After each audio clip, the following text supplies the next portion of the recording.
Chapter 1. After being reborn, I decided to stop obsessing over my childhood friend Jisashing. When he put up a "no dogs or my name allowed" sign at his birthday party, I booked a trip to Hawaii to stay far away from him. He said my scent made his home unbearable, so I obediently moved out without a fuss. Then he claimed he didn't want to share the same city's air with me after graduation, so I packed up and left for good. In the end, he said my presence might make his first love misunderstand. I nodded and soon made our relationship public with someone else. I kept making choices opposite to those in my past life, all because in my previous life, after I married Jisashing as I wished, his white moonlight jumped off a cliff and took her own life. He accused me of being the murderer, tormented me, abused me, and ultimately left me to be devoured by the fish. This time, I just want to live a good life. Later, I started a new relationship with another man, but Jisashing blocked my path.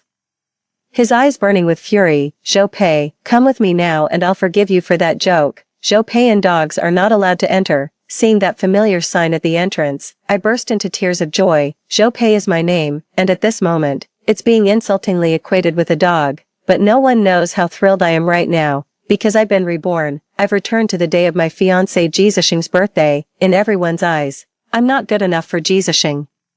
Whether it's family background or looks, we're worlds apart. He was the crown prince of the Ji family in Jiangqing, while I was an orphan with no parents to speak of. A mere childhood joke bound us together for over 20 years. Everyone felt sorry for Jisashing, so did he, so he put up a sign at the door, blocking me from entering despite being all dressed up. "Zhou Pei, it's not that we won't let you in, this is Brother Ji's call. Be reasonable and don't make this harder for us.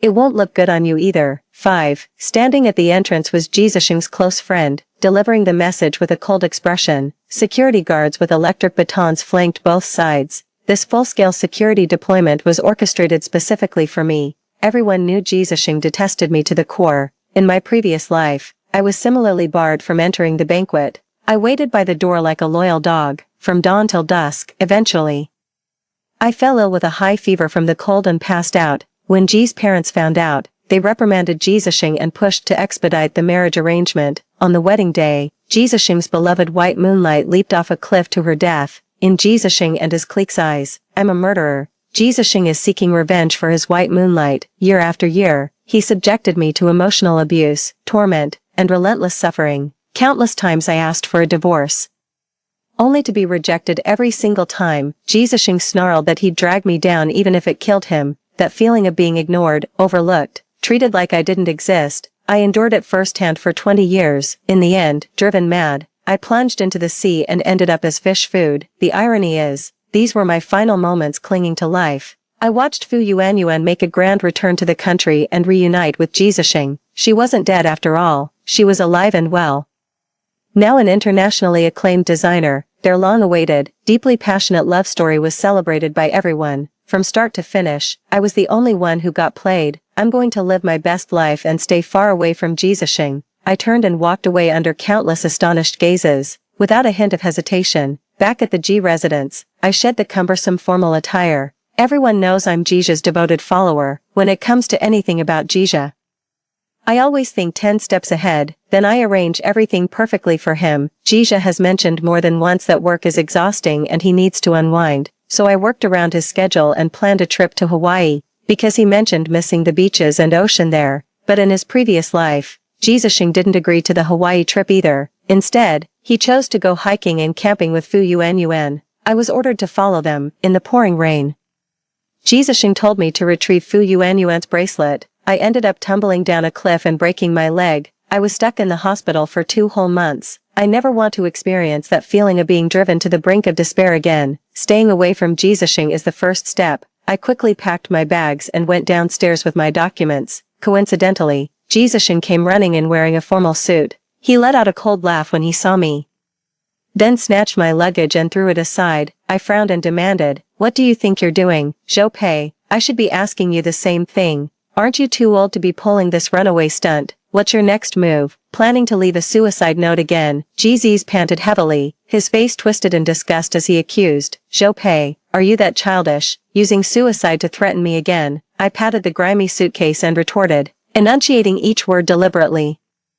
"Who told you I was going to kill myself? People like him and Fu Yuanyuan, utterly heartless and ungrateful, get to live just fine. after fighting so hard for a second chance at life, why would I throw it away? Jisashing let out a cold laugh, staying silent, his eyes filled with disdain. Following closely behind him, Fu Yuanyuan spoke up slowly, Peipei, if you wanted to come to the birthday party, you could have just talked to Zisheng properly.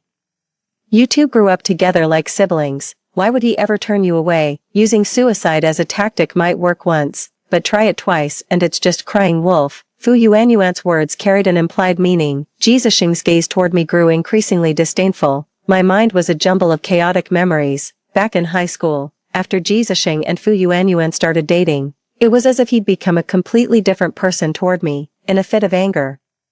I left a message saying I was going to find a place to jump into the river. This incident terrified Uncle Ji and Aunt Fong. They ordered Jisasheng to break up with Fu Yuanyuan. From then on, Jisasheng despised me, gave me the cold shoulder, and refused to communicate with me. Fu Yuanyuan's clique has been isolating and bullying me, and he just turns a blind eye to it. I looked Jisasheng straight in the eye and explained, you're overthinking it.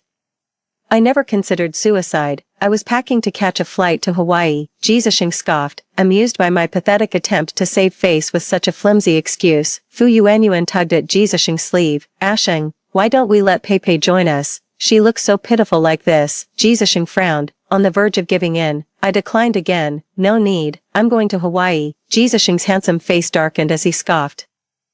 See, she's going to Hawaii, a second chance. Peipei, now is not the time for this nonsense. Fu Yuanyuan sighed and stepped forward to link arms with me. Her sharp acrylic nails dug deep into my flesh where no one could see. Chapter 2. The pain made me shove her away instantly. 5. Fu Yuanyuan collapsed on the floor, cradling her injured hand with fragile desperation. Her eyes widened in disbelief as she stared at me, lips trembling. Peipei, how could you? Zhou Pei, you're asking for trouble. Jisasheng reacted with intense agitation, shoving me to the ground with even greater force. The back of my head slammed hard against the steps, the sharp pain making my vision swim. I heard Jisasheng's voice raised in sharp rebuke. Zhou Pei, have you developed a taste for bullying people? Being around an ingrate like you taints the very air in this house. It turns my stomach. I bit back the pain and spoke up to stop his increasingly hurtful words. I'll move out, you have my word.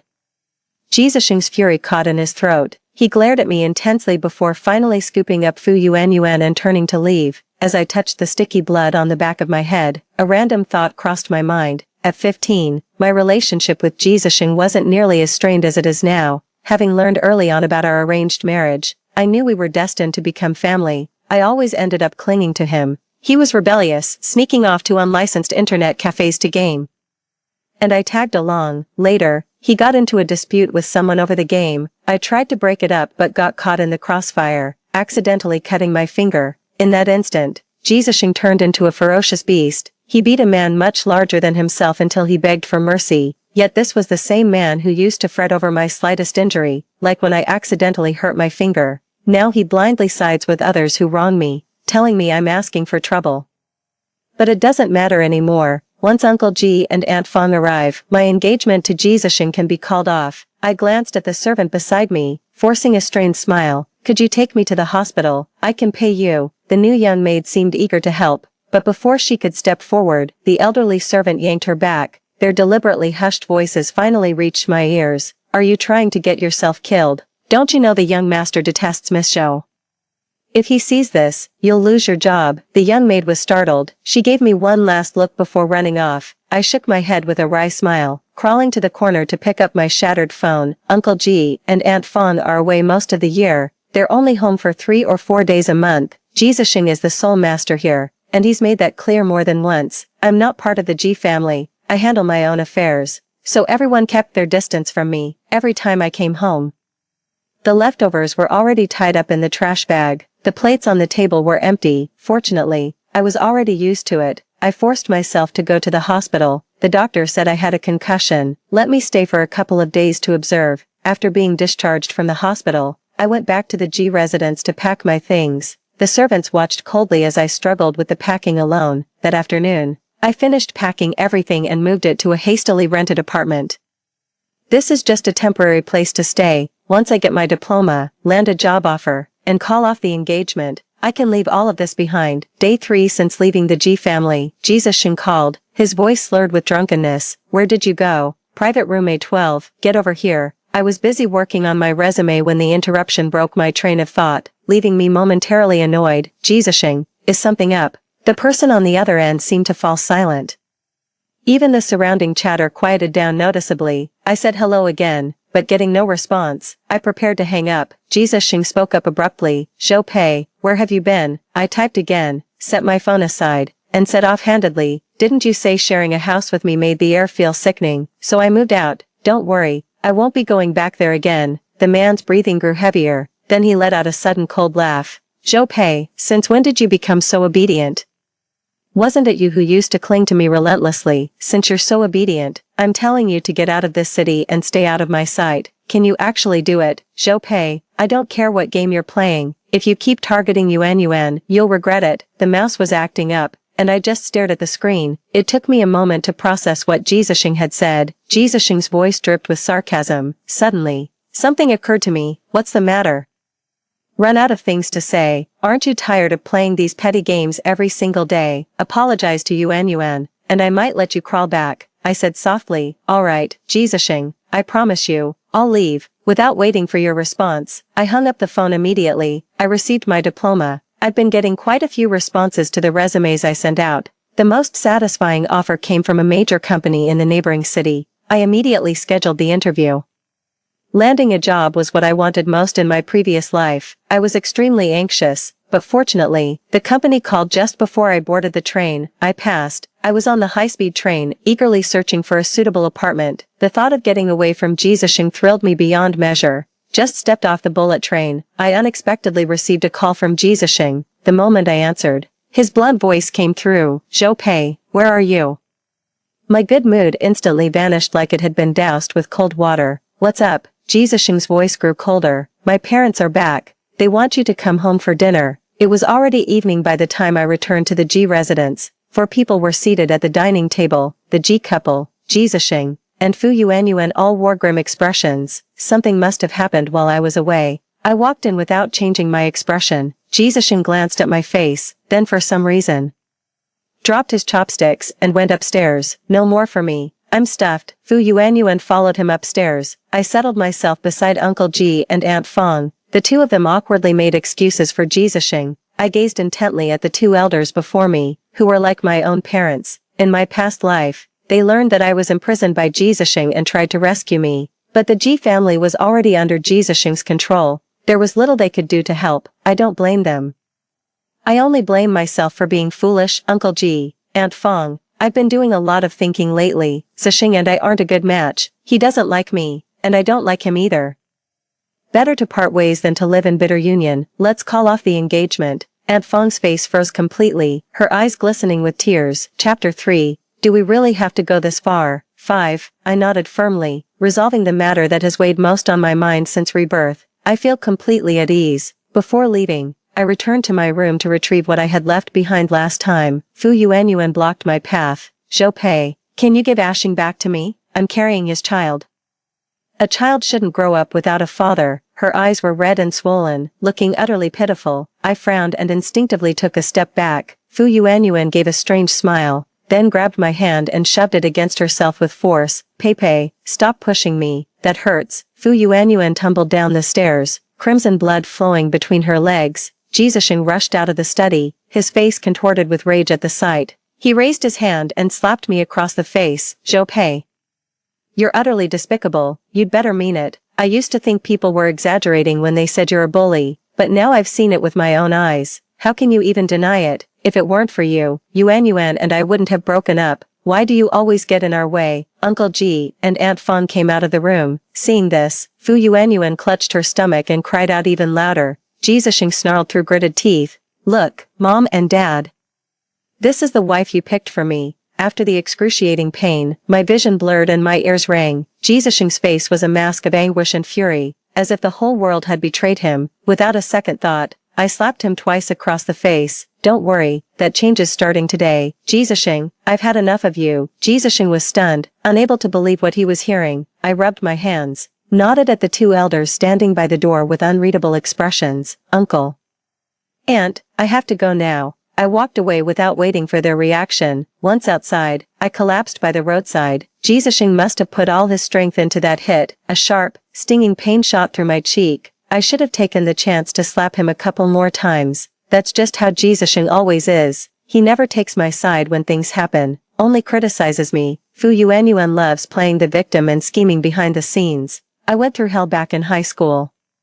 Fu Yuanyuan was locked in the bathroom crying for help. I rescued her. She turned and threw herself into Jisashing's arms, implying that I was the one who locked her up. I was left speechless, because Jisashing wouldn't believe me. Eventually I just stopped explaining. Before I knew it, I was being blamed for more and more things. Hello, do you need me to take you to the hospital? I squinted and looked up. A man dressed in all black with a black hat and face mask stood beside me.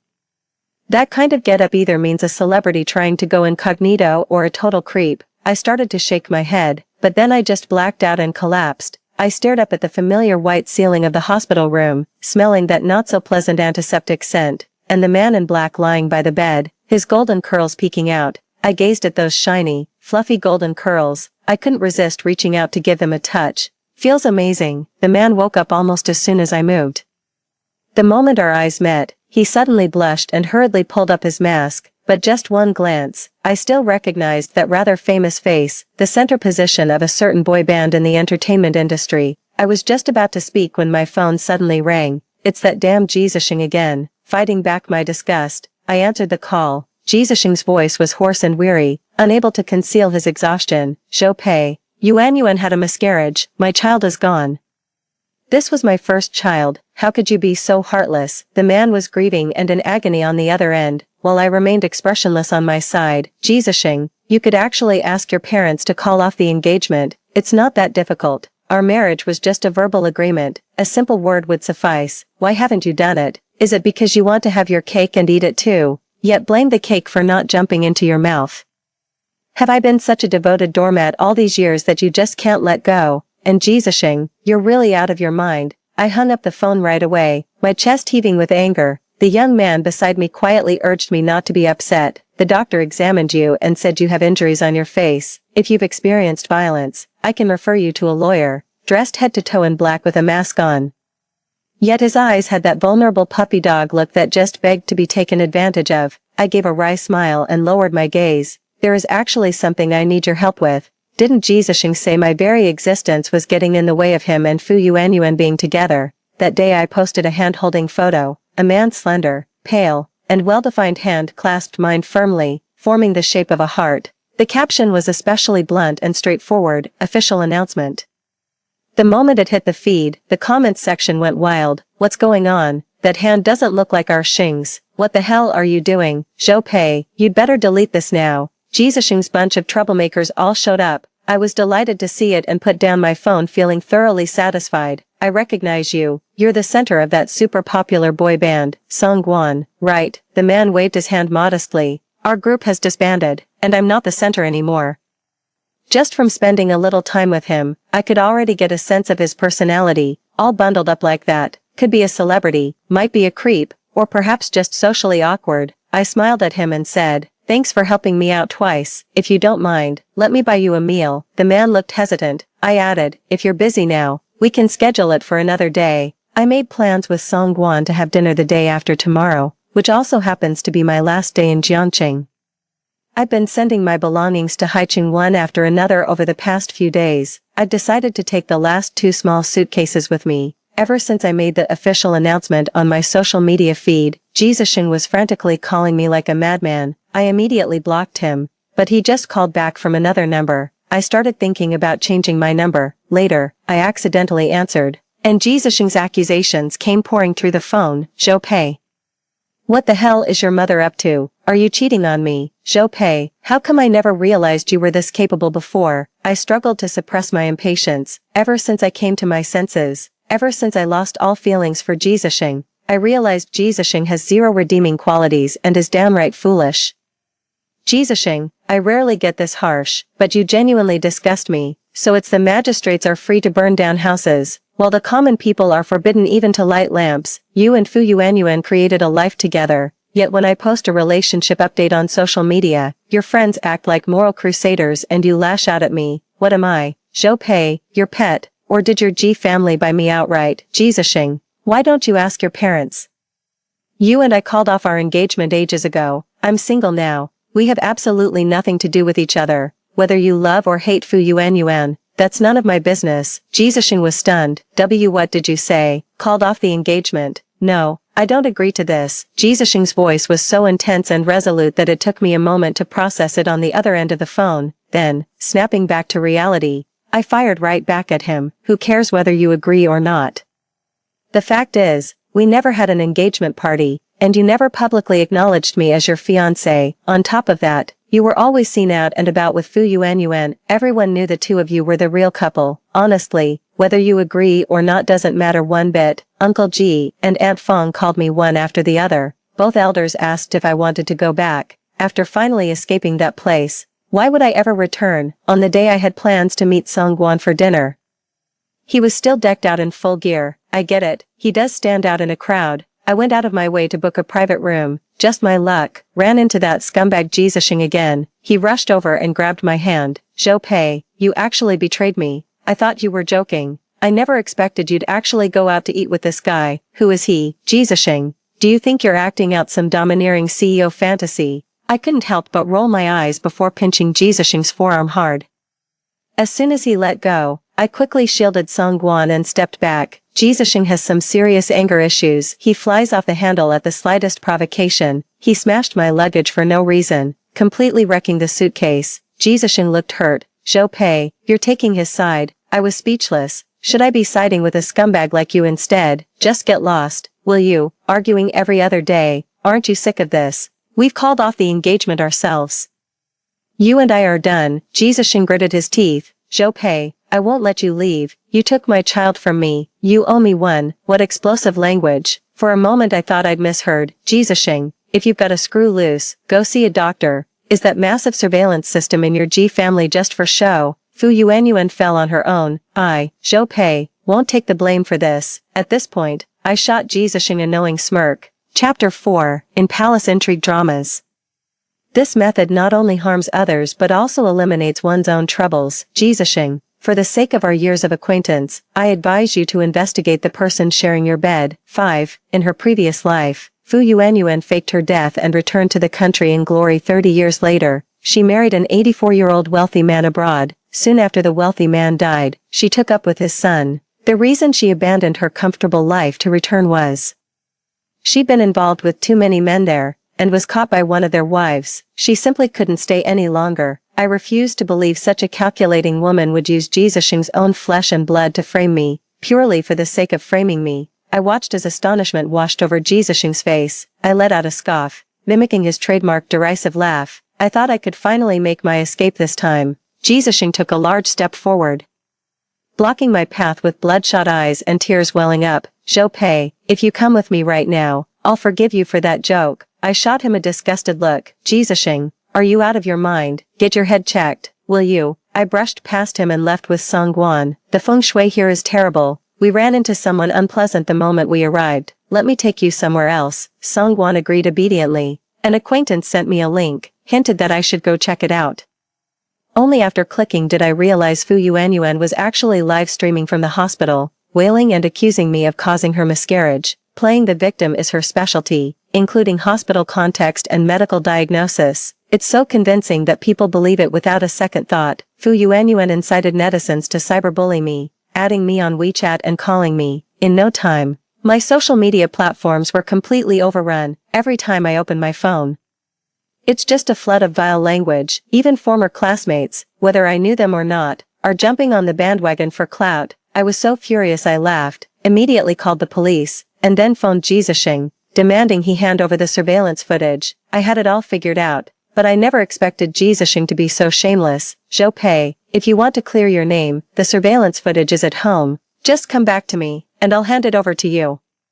I've seen Fu Yuan for who she really is. I won't have anything to do with her anymore. Zhou Pei, from now on, I'm yours. I'm about to throw up. I hung up the phone once I had enough recorded. This time, I also went live and publicly refuted Fu Yuan's accusations. As for those who took the opportunity to slander me, I'm filing lawsuits directly. Jesus-shing's statement is enough to prove that Fu Yuan is not just an innocent victim. In fact, She isn't a victim at all. Thoughtful netizens began their analysis. Another group of onlookers demanded Ji Zhisheng release the surveillance footage. Under the pressure of public opinion, Uncle Ji and Aunt Feng pressured Ji Zhisheng to produce the surveillance footage. The miscarriage incident involving Fu Yuanyuan has completely turned around. Rumor has it that Fu Yuanyuan even signed a contract and was getting ready to make her debut. Now it's all gone down the drain, all because of the false accusations against her. I requested a later start date, and fortunately, the new company was very understanding. They even recommended that I consult our in-house legal team to file a lawsuit. After joining the new company, I changed my phone number. Then, I deleted all friends associated with Ji Zhisheng. More than half a year later, I passed through Jiangqing on a business trip with my boss. I had intended to visit the Ji couple, but with such a tight schedule, I had to drop the idea. Then out of the blue, I ran into one of Ji Zhisheng's friends. I don't have a strong impression of that person, yet that person recognized me immediately and greeted me warmly. "Hey, have you been in touch with Ji Zhisheng lately?" Seeing how he looked like he was bursting to say something, I shook my head. The guy immediately said, "After that incident, she was millions in debt. Fu Yuanyuan went running to brother Sheng, and he actually ended up covering her debts, but she just couldn't stay out of trouble. Brother Ji had people reinvestigate, and they actually dug up some dirt. We always thought Fu Yuanyuan and brother Ji were mutually smitten, but held back because of you. Anyway, that's not the point. The real issue is, Fu Yuanyuan just wouldn't behave. She was something else, slept her way through at least 5 of Ji Zhisheng's closest friends and brothers. 5, that's 5 men she cuckolded, and that child she accused you of harming, wasn't even brother Ji's to begin with. You have no idea. This whole mess is the talk of Jiangqing. Fu Yuanyuan's infamous now. Everyone says she's desperate to marry into money, completely lost her mind over it. Later, brother Ji couldn't swallow the insult and sued her to get his money back. Fu Yuanyuan now owes at least 10 million and is currently looking for the old man." I spoke softly. Brother Ji isn't doing well either. He got into a fight with his old buddies, and it ended badly for everyone involved. The Ji family is now in a tough spot. I had no idea things were this complicated behind the scenes, but this is exactly what Ji Zhisheng deserves. On the day I left Jiangqing, Ji Zhisheng was waiting at the hotel entrance. He insisted on meeting me no matter what. My supervisor and I were escorted through the VIP by hotel staff, made it to the flight just in time. When I got home, I caught the aroma of a home-cooked meal. Hearing the noise, a man came running out wearing a girl's floral apron. "You're back. I've drawn your bath. Go ahead and freshen up. Dinner will be ready when you're out." This is what happiness looks like in physical form. I threw my arms wide open and hugged Songguan tightly. "Why are you so early today? No schedule today." Songguan explained in a hushed tone. "My agent says it's time for a career pivot. He's lined up a film script for me, so I need to focus on working out and lay low from the public eye for a while." My eyes lit up, and I leaned in to give him a playful nip. "In that case, you're free from now on, right?" I wrapped my arms around his neck and said with a commanding tone, "Carry me inside." Songguan and I didn't want to go public too quickly at first. He had considered leaving the industry earlier, but the company talked him out of it, and he ended up signing for another 3 years. After his successful career transition, the response has been great. Now he only takes film roles. His fame keeps growing, to the point where even going out on a date has to be done sneakily, only at night. Songguan has had enough. He proposed to me in a rush with a ring he designed himself, so I said yes. "Zhou Pei." I turned my head instinctively. When I saw who the voice belonged to, my face fell with displeasure. Ji Zhisheng emerged from the darkness. Step by step, he stared at me intently, his eyes growing redder by the second. I frowned. "Ji Zhisheng, who gave you my address?" Ji Zhisheng said softly. "I had someone look into it." "Zhou Pei, don't be afraid. I just wanted to talk to you." I felt Songguan tighten his grip on my hand. "My baby, that's my child." I patted him and told him to go ahead first. Songguan left, glancing back repeatedly as he walked away. I couldn't help but laugh. Ji Zhisheng sniffled, his voice trembling with emotion. "Zhou Pei, are you okay?" My expression turned completely cold as I spoke bluntly. "It would have been a perfect night if you hadn't interrupted." Ji Zhisheng was giving me that strange look again, as if he was searching for something through me. It made my skin crawl. "Ji Zhisheng, what's this really about?" Ji Zhisheng shook his head. "My parents miss you. They keep talking about you. I heard from Xiaopeng that he'd seen you, so I had someone look into it. Nothing else, really, just wanted to see you, wanted to see how you're doing these days." The news is full of stories about ex-boyfriends stabbing their ex-girlfriends. Well, now you've seen it for yourself. I'm doing just fine. Please tell your parents to take care of themselves. I'll come visit them soon." With that, I turned to leave, watching Songguan's bored figure under the tree. I quickened my pace and ran over. "Been waiting long, let's go." Extra story Jizashing. Back to when I was 26, I was overjoyed, but when I ran outside, I realized the house had changed. The villa was gone, and so was Zhou Pei's presence. No one lived there anymore. I searched frantically everywhere, but couldn't find her no matter how hard I looked. "Mom, Dad, where's Zhou Pei? Where did she go?" Chapter 5. My parents' temples had grown much wider, making them look even more aged than in their previous life. 5. My mother gave me a cool, detached glance. "Why are you looking for her? Wasn't it you who drove her away in the first place? Stop thinking about Pei. You're the one who wronged her. She'll never forgive you." All the joy I felt just moments ago vanished into thin air. It felt as if my heart had been brutally scooped out with a shovel, leaving nothing but a hollow, chilling void. Under my persistent questioning, my parents laid bare everything I had done in this lifetime. From the very start of the birthday, Zhou Pei seemed different.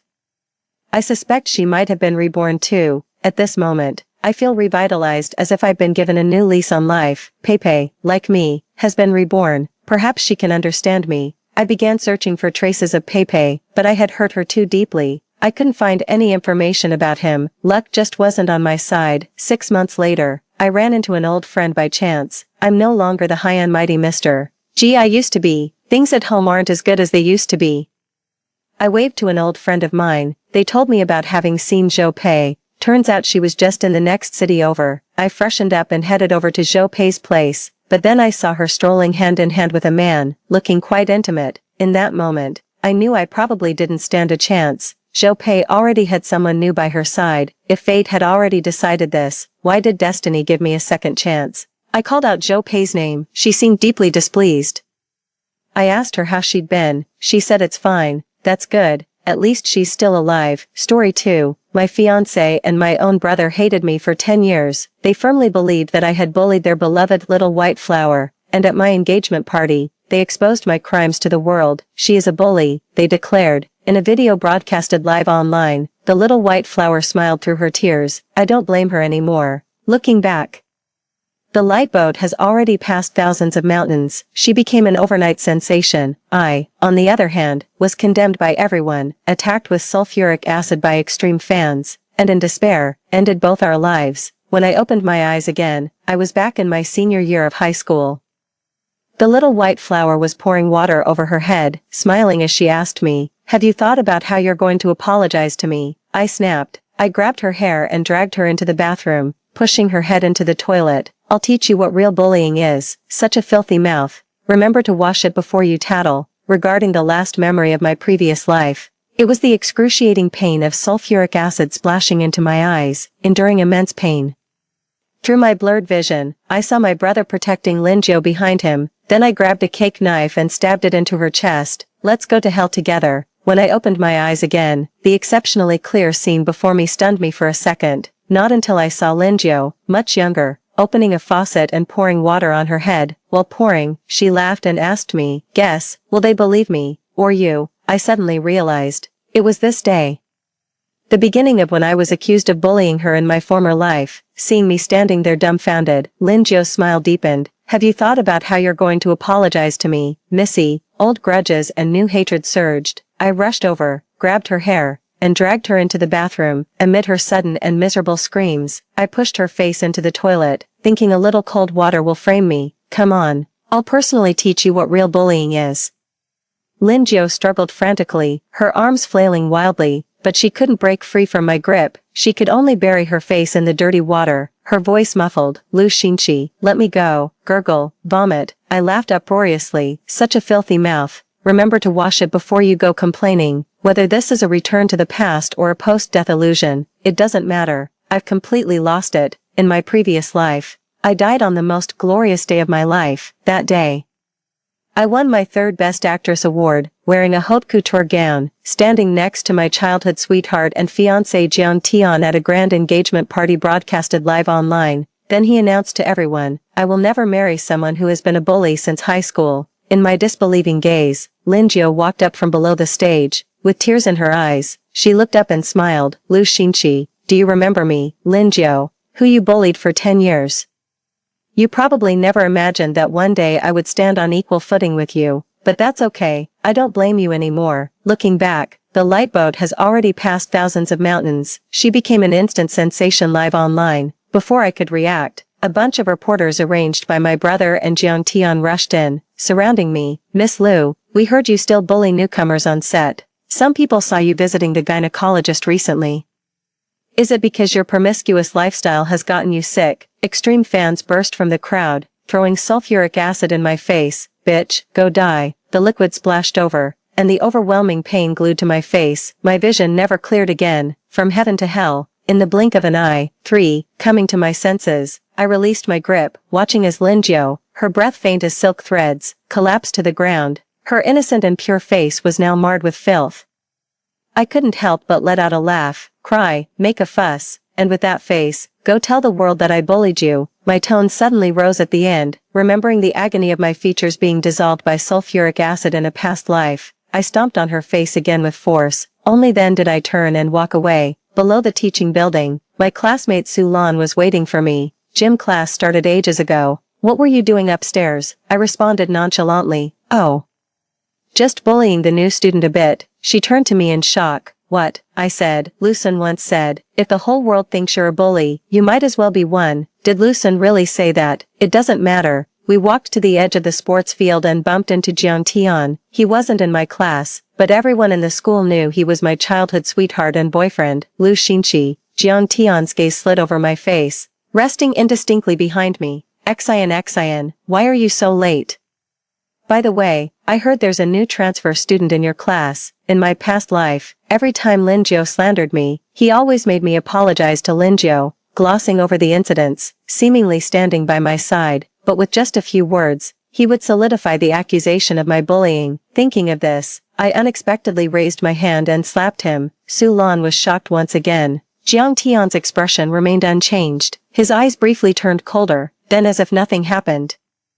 He affectionately lowered his head and nuzzled my cheek. What's wrong, Xian? Are you in a bad mood? In the past, I only learned much later, that Jiang Tian had been abandoned by his mother in an amusement park and was taken in by an orphanage for a while. There, he met a cheerful little girl. She shared her bed with him and gave him a piece of candy. She was the only light in his life. That light was Lin Jiu. And on her first day of transferring, Jiang Tian recognized her.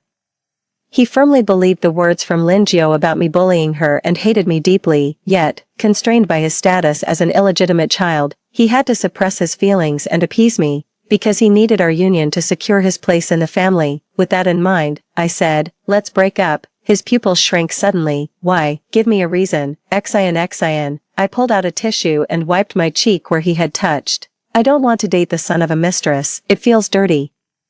Is that reason enough? After leaving, Su Lan cautiously asked me if I was possessed. It wasn't surprising that she would ask that, because in high school, I openly and passionately adored Jiang Tian, waiting for him every day after school, baking cookies with my hands covered in burns, yet still smiling as I delivered them to him. My preference for him was so obvious that the whole world knew, but things are different now. The Lu Xinqi who just entered senior year had already died. Standing here now was the once dead, Niuhu Lu Xinqi. For the whole day, Lin Jiu didn't show up again. I knew her pride was in her face. If she couldn't make full use of it, she wouldn't make her move easily. I waited patiently. Soon it was Saturday, my 18th birthday. My parents had said early on they wanted to throw a grand evening party, celebrating my coming of age. However, the company had some last-minute issues, so they had to arrive a bit late. The chandelier shone brilliantly.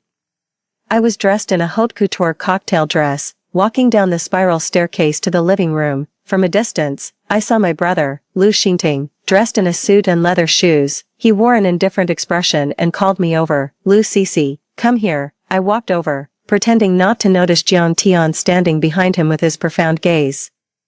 And Lin Jiu, who looked like she was on the verge of tears, with a sweet smile, I asked, what is it, brother? Did you prepare a gift for me? Lu Xinting looked at me coldly for a moment before speaking. Bullying classmates, insulting friends. Lu Cici, is this how the Lu family taught you? His voice did not soften as he spoke. Suddenly, all the guests at the event turned their attention towards us. What is brother talking about? I don't understand. I looked at Linjiao, tilting my head.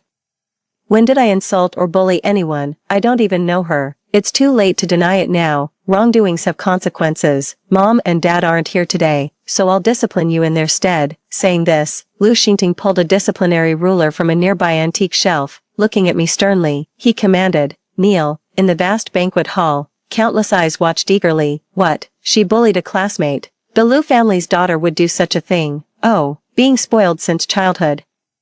It's normal to dislike seeing someone better than oneself. It's good her brother is fair and doesn't cover up for her. Under Lin Jiao's smug and provocative gaze, I stood up straight, smiling. I retorted, "What nonsense are you talking, brother? Those who know might think you're Lu Xingting. Those who don't might think you're a ghost from the Qing dynasty. I only kneel to our ancestors who have passed away." I tilted my head, looking him up and down, and sneered maliciously, "How about this? You jump off a building right now, and I'll kneel and kowtow 3 times to send you off." Lu Xingting's face suddenly darkened. Behind him, Lin Jiao pretended to speak. "Lu, I know you don't like me, but even if you bully me, how can you speak to your own brother like this?" Her eyes widened, tears brimming, deliberately putting on an innocent and naive face. Jiang Tian, who was beside her, caught this with a flicker of obscure darkness in his eyes. Then, he spoke softly, "Xin Xin. If you've made a mistake, just apologize. There's no need to." I widened my eyes, feigning distress. "Sorry, I don't understand dog barking. Could you repeat that in human language?" "Enough," Lu Xingting rebuked sternly. "Lu Cici, you're a young lady. Don't you know what shame is? Who taught you to speak such filthy, uncultured words?" He was the same as before, never believing whatever I said. Instead, with strong prejudice, he would repeatedly nail me to the pillar of shame. I twisted my lips, mimicking his cold laugh. "Mom and Dad are too busy to care about me. Guess who taught me? Of course, it was you, my dear brother. In my past life, I was both afraid and fond of Lu Xingting. He was several years older than me, and in my heart, he was always an authoritative brother. When we were children, my parents were busy dealing with their company matters, so he was the one who looked after me. Whenever I made a slight mistake, I would be punished with a ruler on my palms or deprived of meals. When I brought home a curly-haired stray puppy I found, he wouldn't let the maid open the door for me. "Dirty and unwelcome in the house," he said, helpless. I sat on the doorstep, holding the puppy all night long.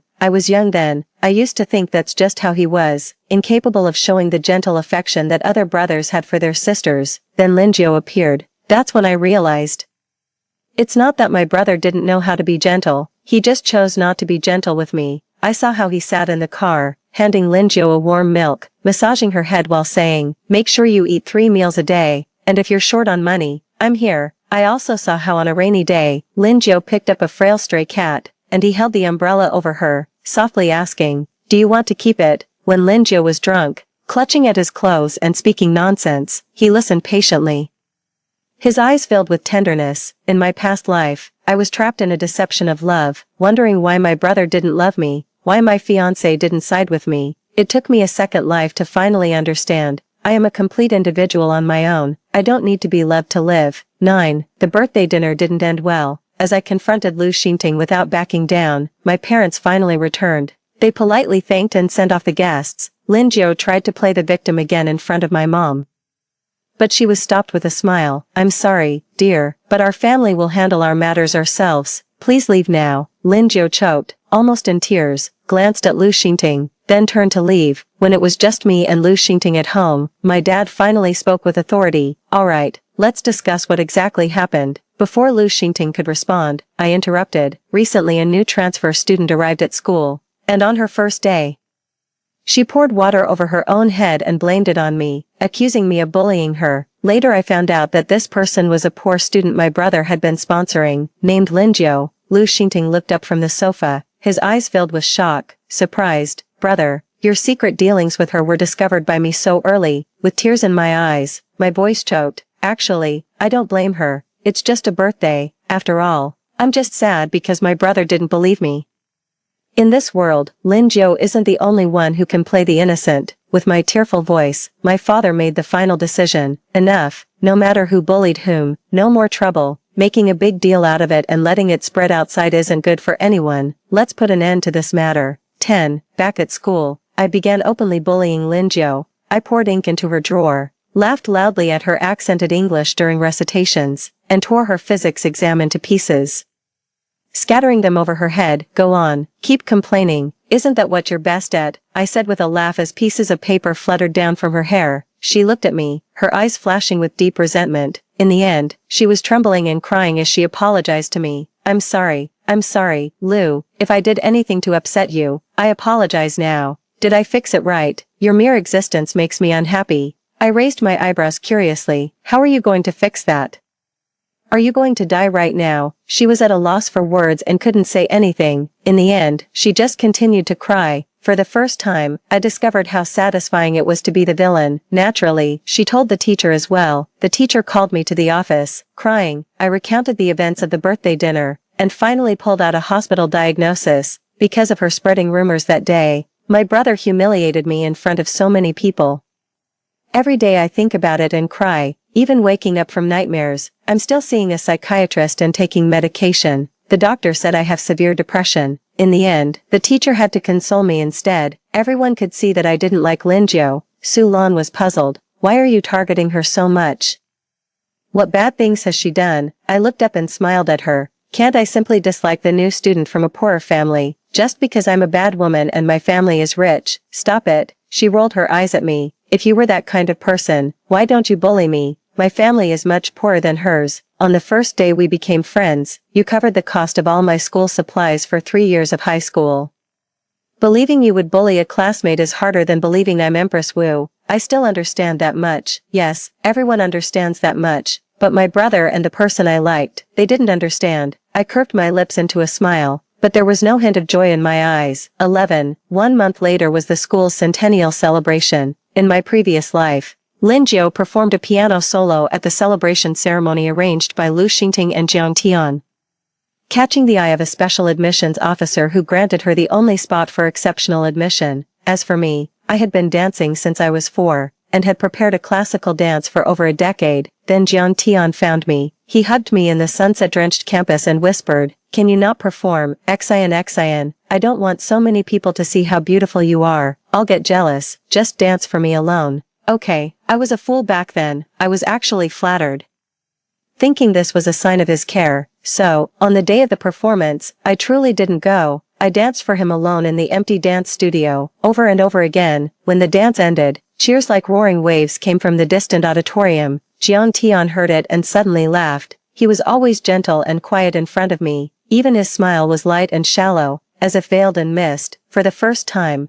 I saw such a clear emotional change in him, so I stopped dancing and naively asked, "Are you happy?" He paused for a moment. Happy? At that time, I thought he was happy because I danced just for him. It was much later that I understood. He was happy because Lin Jiao's performance was a huge success. The only light of his life had a bright and splendid future. 12. I submitted the dance program I had long prepared, but this time, it was not a solo. All the girls in class interested in performing were pulled in by me for a group classical dance.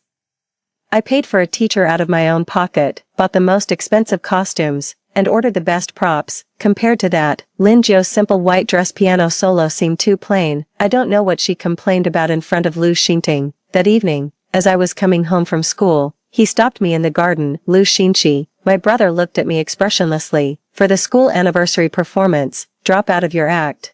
I smiled. "Lu Xingting, what are you barking about now?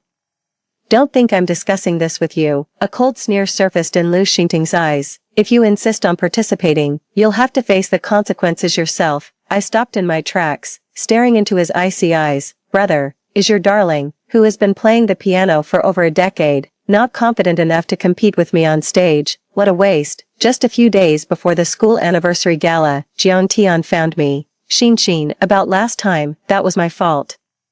But you blocked all my contacts and refused to see me. I don't know what exactly happened." Xin, have you misunderstood me? Or, have you fallen for someone else?" As he spoke the last few words, his voice even carried a distinct pain. "But you clearly told me yourself, you would always like me the most." A surge of anger mixed with a sharp sting suddenly rose in my heart. I had truly liked him sincerely for many years. He said he disliked me acting in kissing scenes. So I really gave up many opportunities handed to me by famous directors. He said Lin Jiao came from a poor background, was always bullied in the orphanage, and asked me not to take her too seriously, so I forgave her offenses over and over again. I just wanted to exchange sincerity for sincerity, but what I got in return was their smearing and hatred towards me that lasted for a decade. At this moment, I suddenly didn't even want to keep up appearances.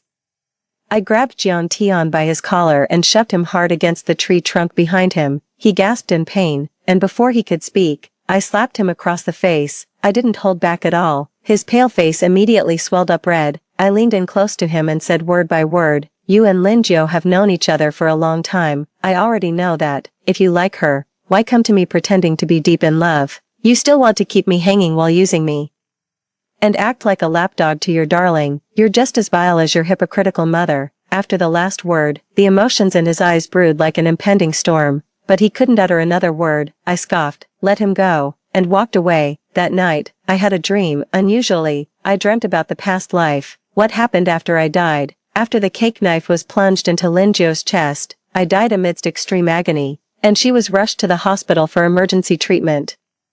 Outside the hospital room, Jian Tian grabbed Lu Xingting and demanded, "You clearly said you had arranged everything, that you would protect her." Lu Xingting brushed off his hand, coldly saying, "I agreed to share her with you, as an illegitimate child, without my help. Could you control the Lu family? Don't overstep." Jian Tian staggered back a few steps, retorted, "Was it you helping me?" It clearly was. He suddenly cut himself off. Lu Xingting sneered, "Yes, it was my sister who helped you.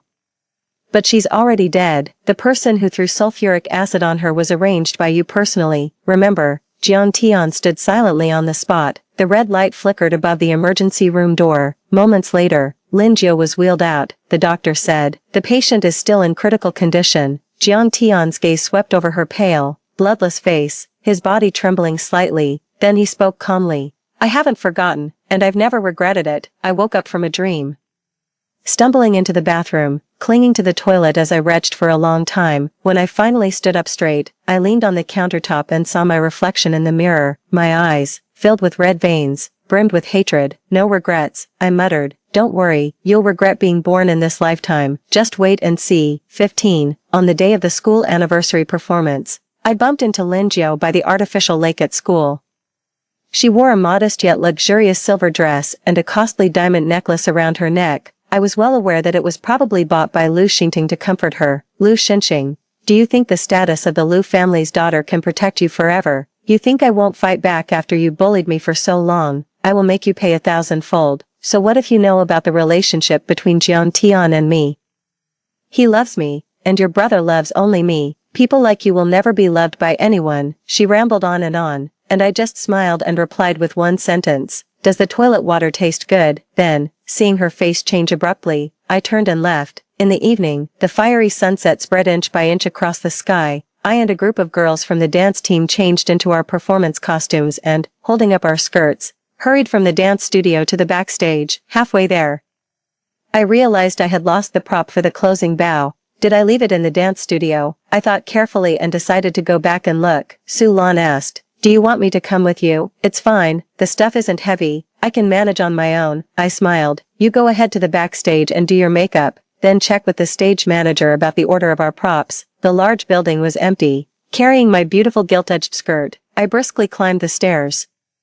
But as I was about to reach the floor of the dance studio, I stopped. A few steps away on the staircase, someone stood. The evening's golden-red sunlight streamed in from the window, but only fell on half of his face. The other half was shrouded in darkness, his eyes deep and mysterious as a whirlpool in the deep sea. "Jian Tian," he spoke softly, his voice heavy as if suppressing an impending storm. Xin, what are you doing?" "None of your business, get lost." I attempted to bypass him.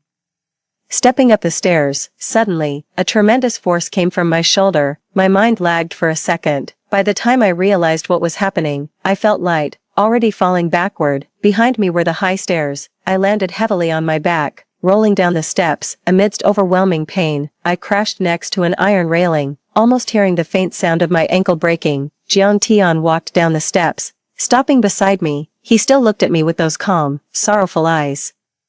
But when he spoke, his voice was cold. "Xin, don't blame me. You've had everything since birth. Even if you miss this chance, there are many other paths you can take. But it's not the same for Ajiao. She's done her best within her capabilities." He grabbed my already twisted ankle and slammed my shin against the iron railing with force. Suddenly, the scene from my dream flashed through my mind. He stood outside the hospital room with my brother, looking at Linjo being wheeled out of the emergency room with eyes full of tender love. Yet, when he mentioned me, his voice was indifferent. I have never regretted it. The best 15 years of my life, the most fervent and sincere love, were all tied to such a person. I suddenly laughed, and just as he was about to slam my shin against the railing, I forcefully pulled away from his grip. Useless. The pain from my twisted ankle made me catch my breath.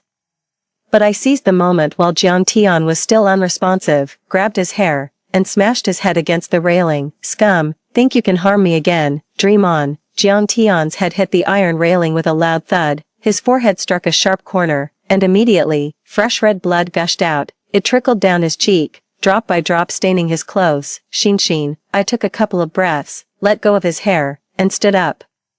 The pain in my twisted ankle kept throbbing continuously, but it didn't matter. I looked down at his pain-distorted eyes and slowly began to smile. So passionate, my young master, willing to sacrifice yourself just to ruin me here for your beloved little white lotus. Is this the warning from Lu Xingting? Had you already agreed to share her at this time? Absolutely disgusting. I lifted the hem of my skirt, rubbing his blood on his face until the light-colored fabric was stained spotty. Then I left him there, ran into the great hall as the sky darkened. From afar, the melodious sound of a piano echoed from the hall. Lin Jiao was indeed playing the same piece from our past life, Debussy's Clair de Lune. She sat in front of a pure white piano on stage, wearing a silver dress. The surroundings were dark, with only a spotlight shining on her, like a single bright star in the night.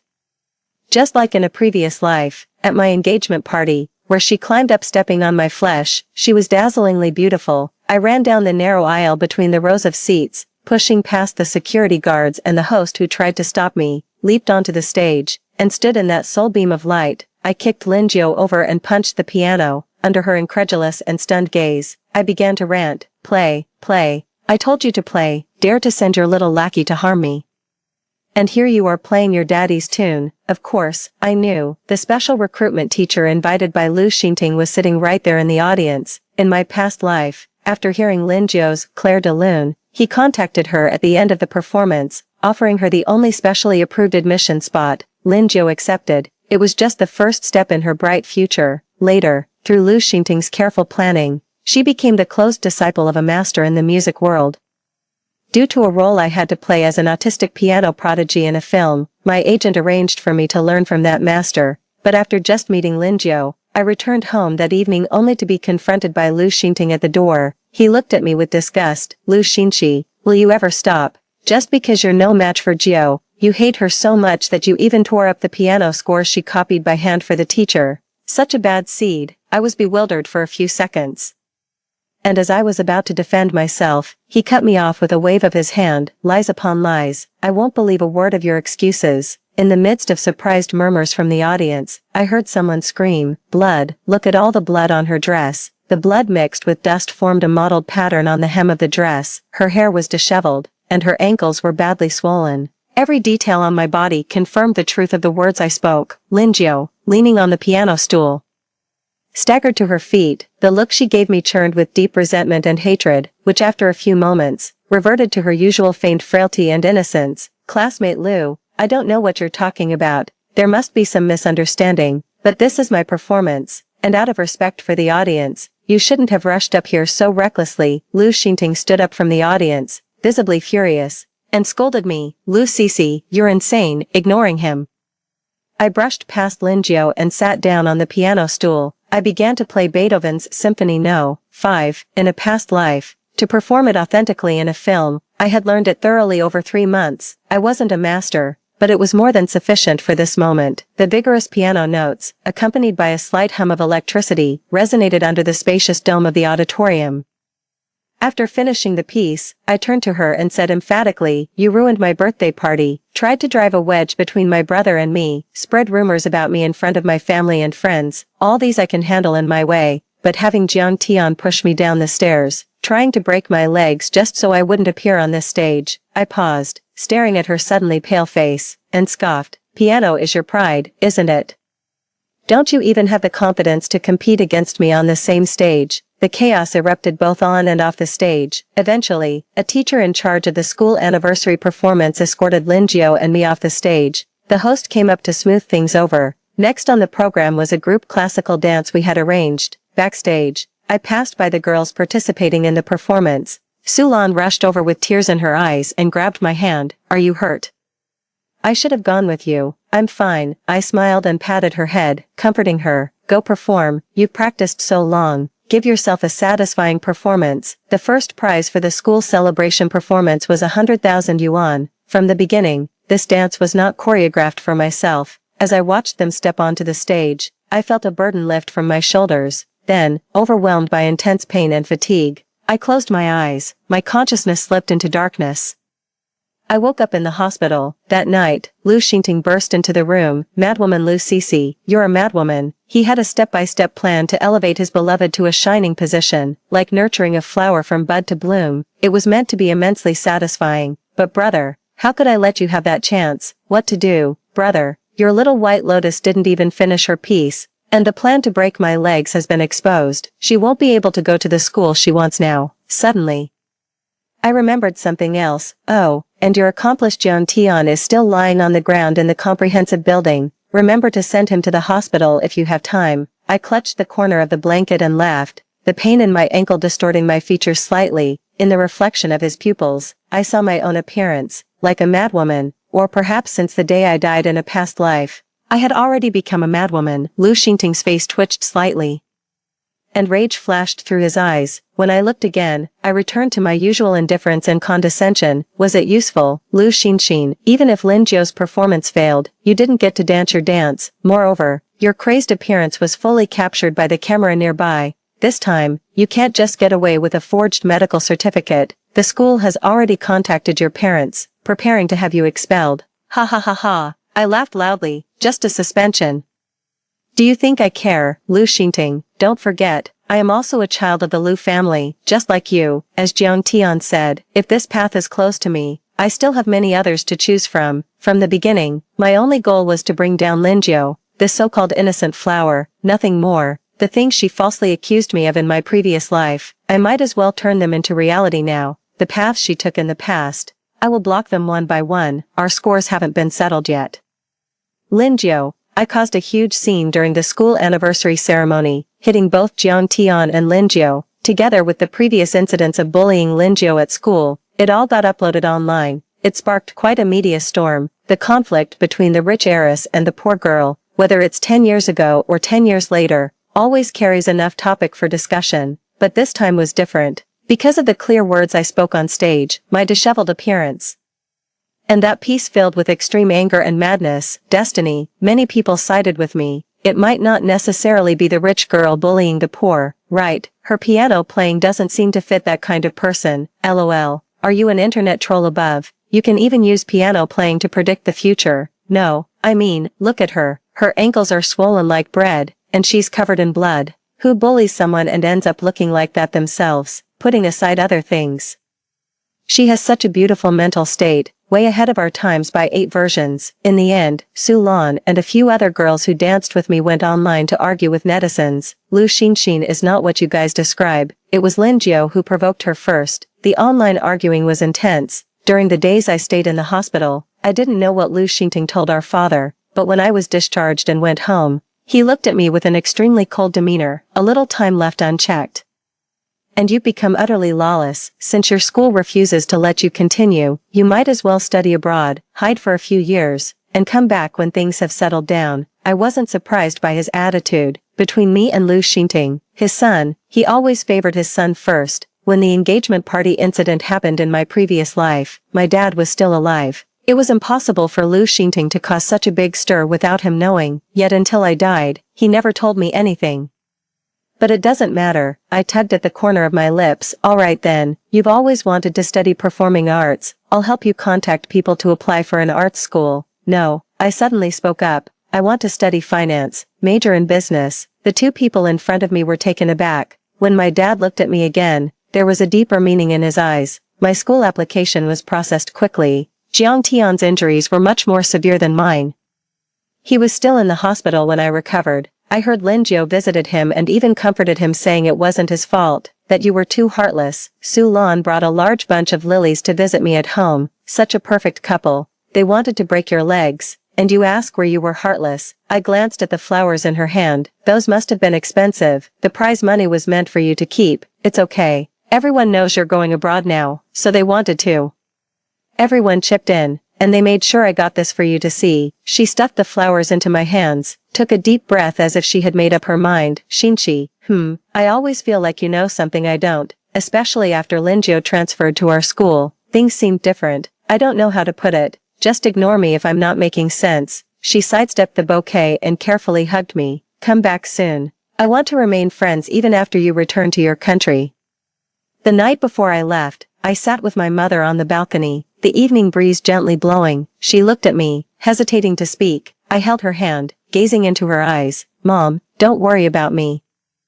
In my previous life, my mom died in a car accident. When she was alive, even if my dad favored others, Lu Xingting wouldn't dare to harm me directly. This thought suddenly made me shiver. In the later part of my previous life, Lu Xingting's treatment of Lin Jiu bordered on insane devotion. Was there something more to my mom's sudden car accident? At that thought, a chill ran through me, and I unconsciously gripped her hand tighter. You must be very careful and protect yourself. After a pause, I added, and be wary of Lu Xingting. Cece, you seem different from before. My mom looked at me blankly and sighed. It's my negligence. You used to be so naive, believing everything others said. When I told you that Zhang's boy was unreliable, you argued with me, insisting he wasn't like what I described. On your birthday, I tried to persuade your dad to give you shares, and you undermined me by saying jewelry and dresses were fine too. You really frustrated me, back then.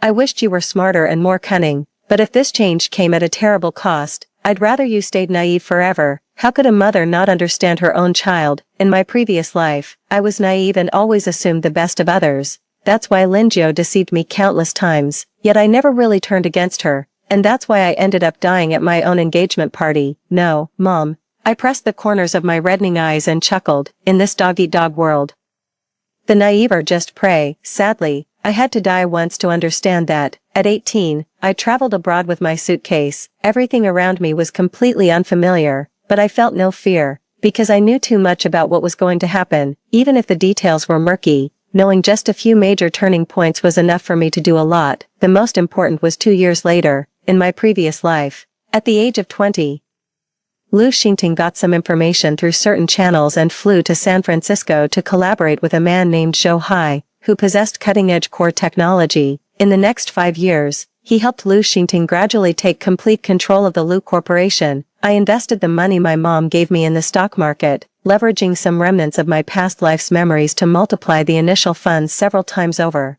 At school, I doubled my course load while investing money in several companies that would later join the global top 500. At that time, many of them were just starting. During this period, Su Lan contacted me many times. She called every week to tell me how much the dance team missed me and how her share of the prize money had made her life much better. Recently, a university had its independent recruitment, and Lin Jiu participated but got rejected during the interview. It was hilarious. The interviewing professor was also at our school's anniversary performance. She said Lin Jiu's rendition of Moonlight Sonata was muddy and couldn't compare to Your Destiny. Who knew? After coming out, Lin Jiu was so heartbroken, crying into Zhang's arms, and I couldn't help but laugh brilliantly. The college entrance examination results are out. I ranked first in school and third in the city. I received this message while being tormented by the finals for my dual degree. Still, I managed a sincere smile. Congratulations, Shinchi. I'm still waiting for you to come back and continue being friends with me. My mom also often called to update me on Lu Xingting's recent movements. She cared about how I was doing alone outside, wondering if I had enough money. When I revealed a bit about my current situation, she sighed with relief yet helplessness. You're still a young girl. Don't push yourself too hard, she said. If there's anything you need help with, don't hesitate to tell Mom. Don't feel embarrassed. So I gave her the name Zhou Hai and some other details I remembered, asking her to help me look up someone. Definitely, but make sure my brother doesn't find out. I arrived in San Francisco a month earlier than Lu Xingting. Outside that school, as I was about to ask someone for directions, I suddenly saw a familiar face on the nearby lawn, a much younger Zhou Hai. Standing in front of him was a tall, slim girl with short hair and glasses.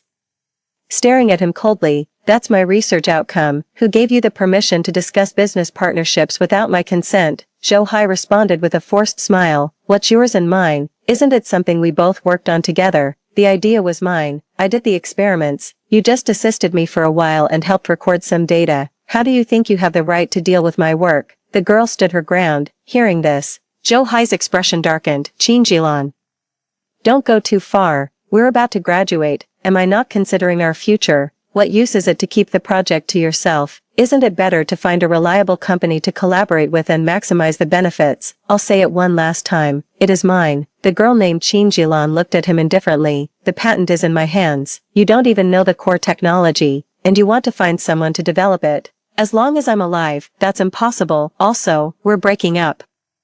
From now on, you have nothing to do with me. She turned and walked away. Zhou Hai stood there, staring at her retreating figure, his eyes gradually growing colder. A chilling intent almost flashed through his pupils. I stood there, suddenly understanding. In a past life, I had heard Lin Jiu ask Lu Xingting how he managed to keep a talent like Zhou Hai under his control. At the time, Lu Xingting, sitting by the pool with her, smiled and replied, because he needs my help, more importantly.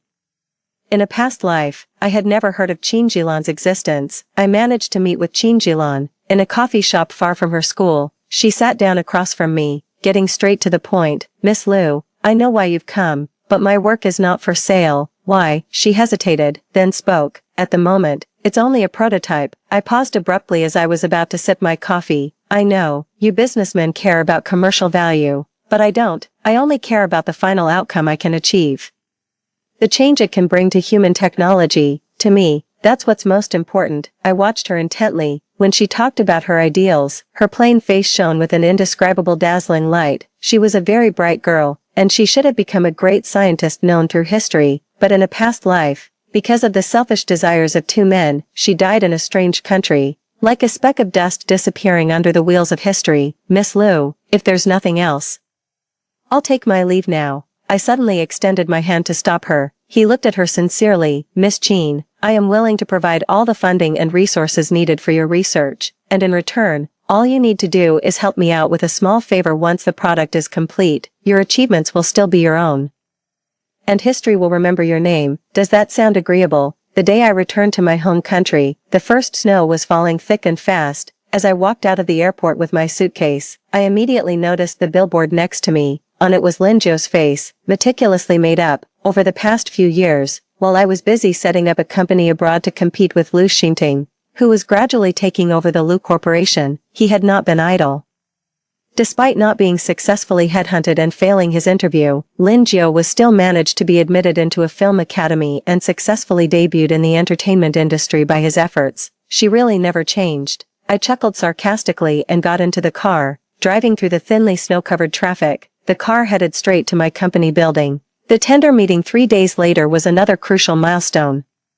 Qingjilan and I immersed ourselves in the company for 3 days to ensure our proposal was optimized. Then, at the public tender, we won the contract without any suspense. When the winning company was announced, I stood up from my seat and met Lu Xingting's shocked eyes. Lu Xingting, I curved my lips into a smile. Long time no see, brother. At the end, he chased after me all the way and cornered me in the corridor. His tone still carried a hint of disbelief. Is launching your company?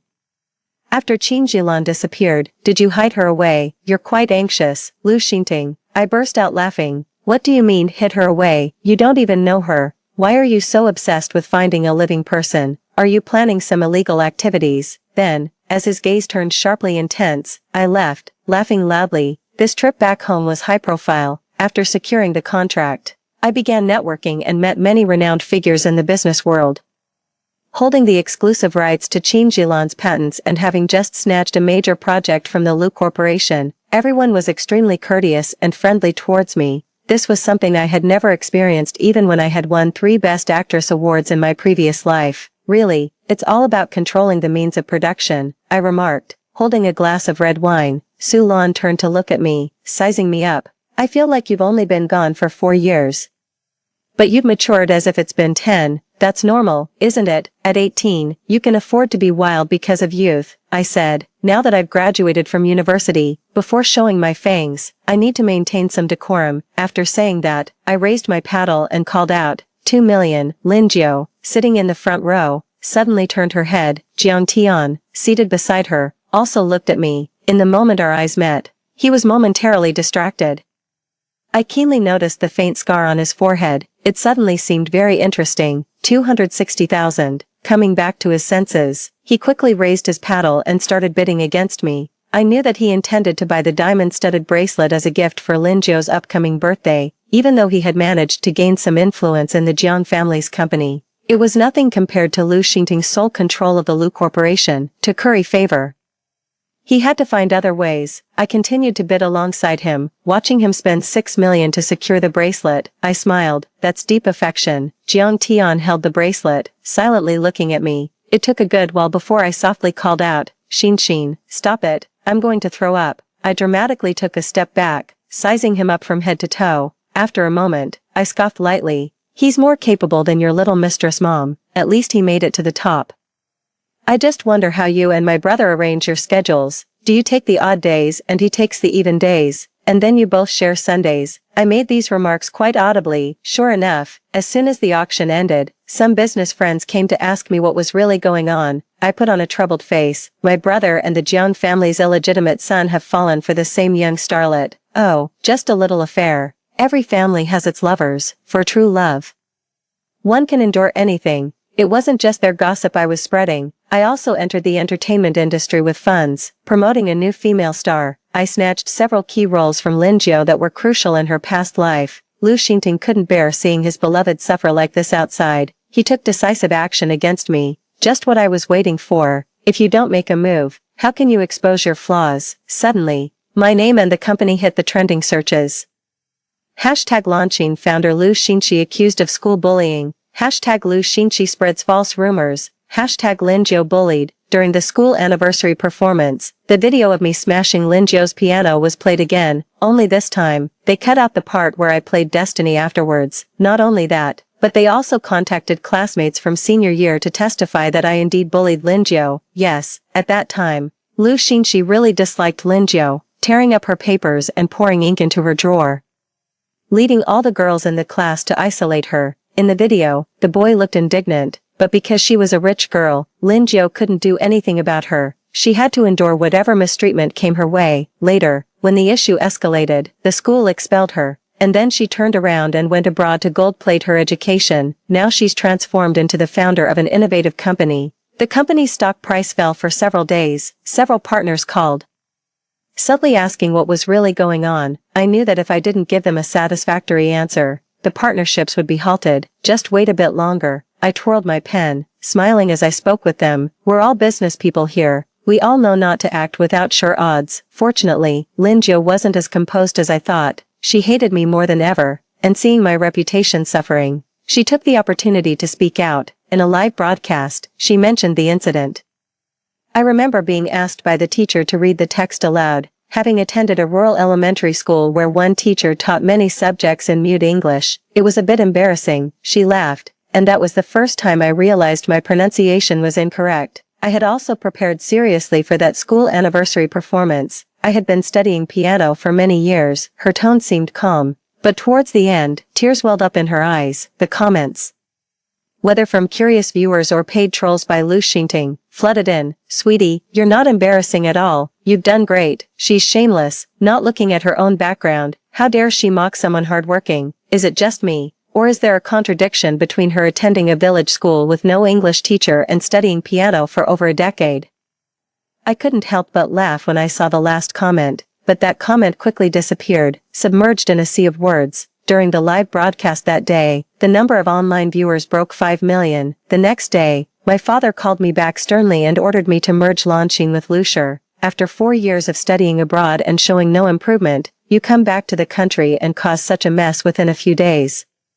You should immediately hand the company back to the family and publicly apologize. I looked at him quietly. Dad, get it straight. It was my brother's girlfriend who caused the trouble, not my company. But you started by bullying her, he replied, slamming the table and glaring at me. If you don't obey, consider yourself no daughter of mine. I responded with a smile. Sorry, but technically, you didn't give birth to me. Mom did. Soon after, Lucier and Jiangshi announced a collaboration.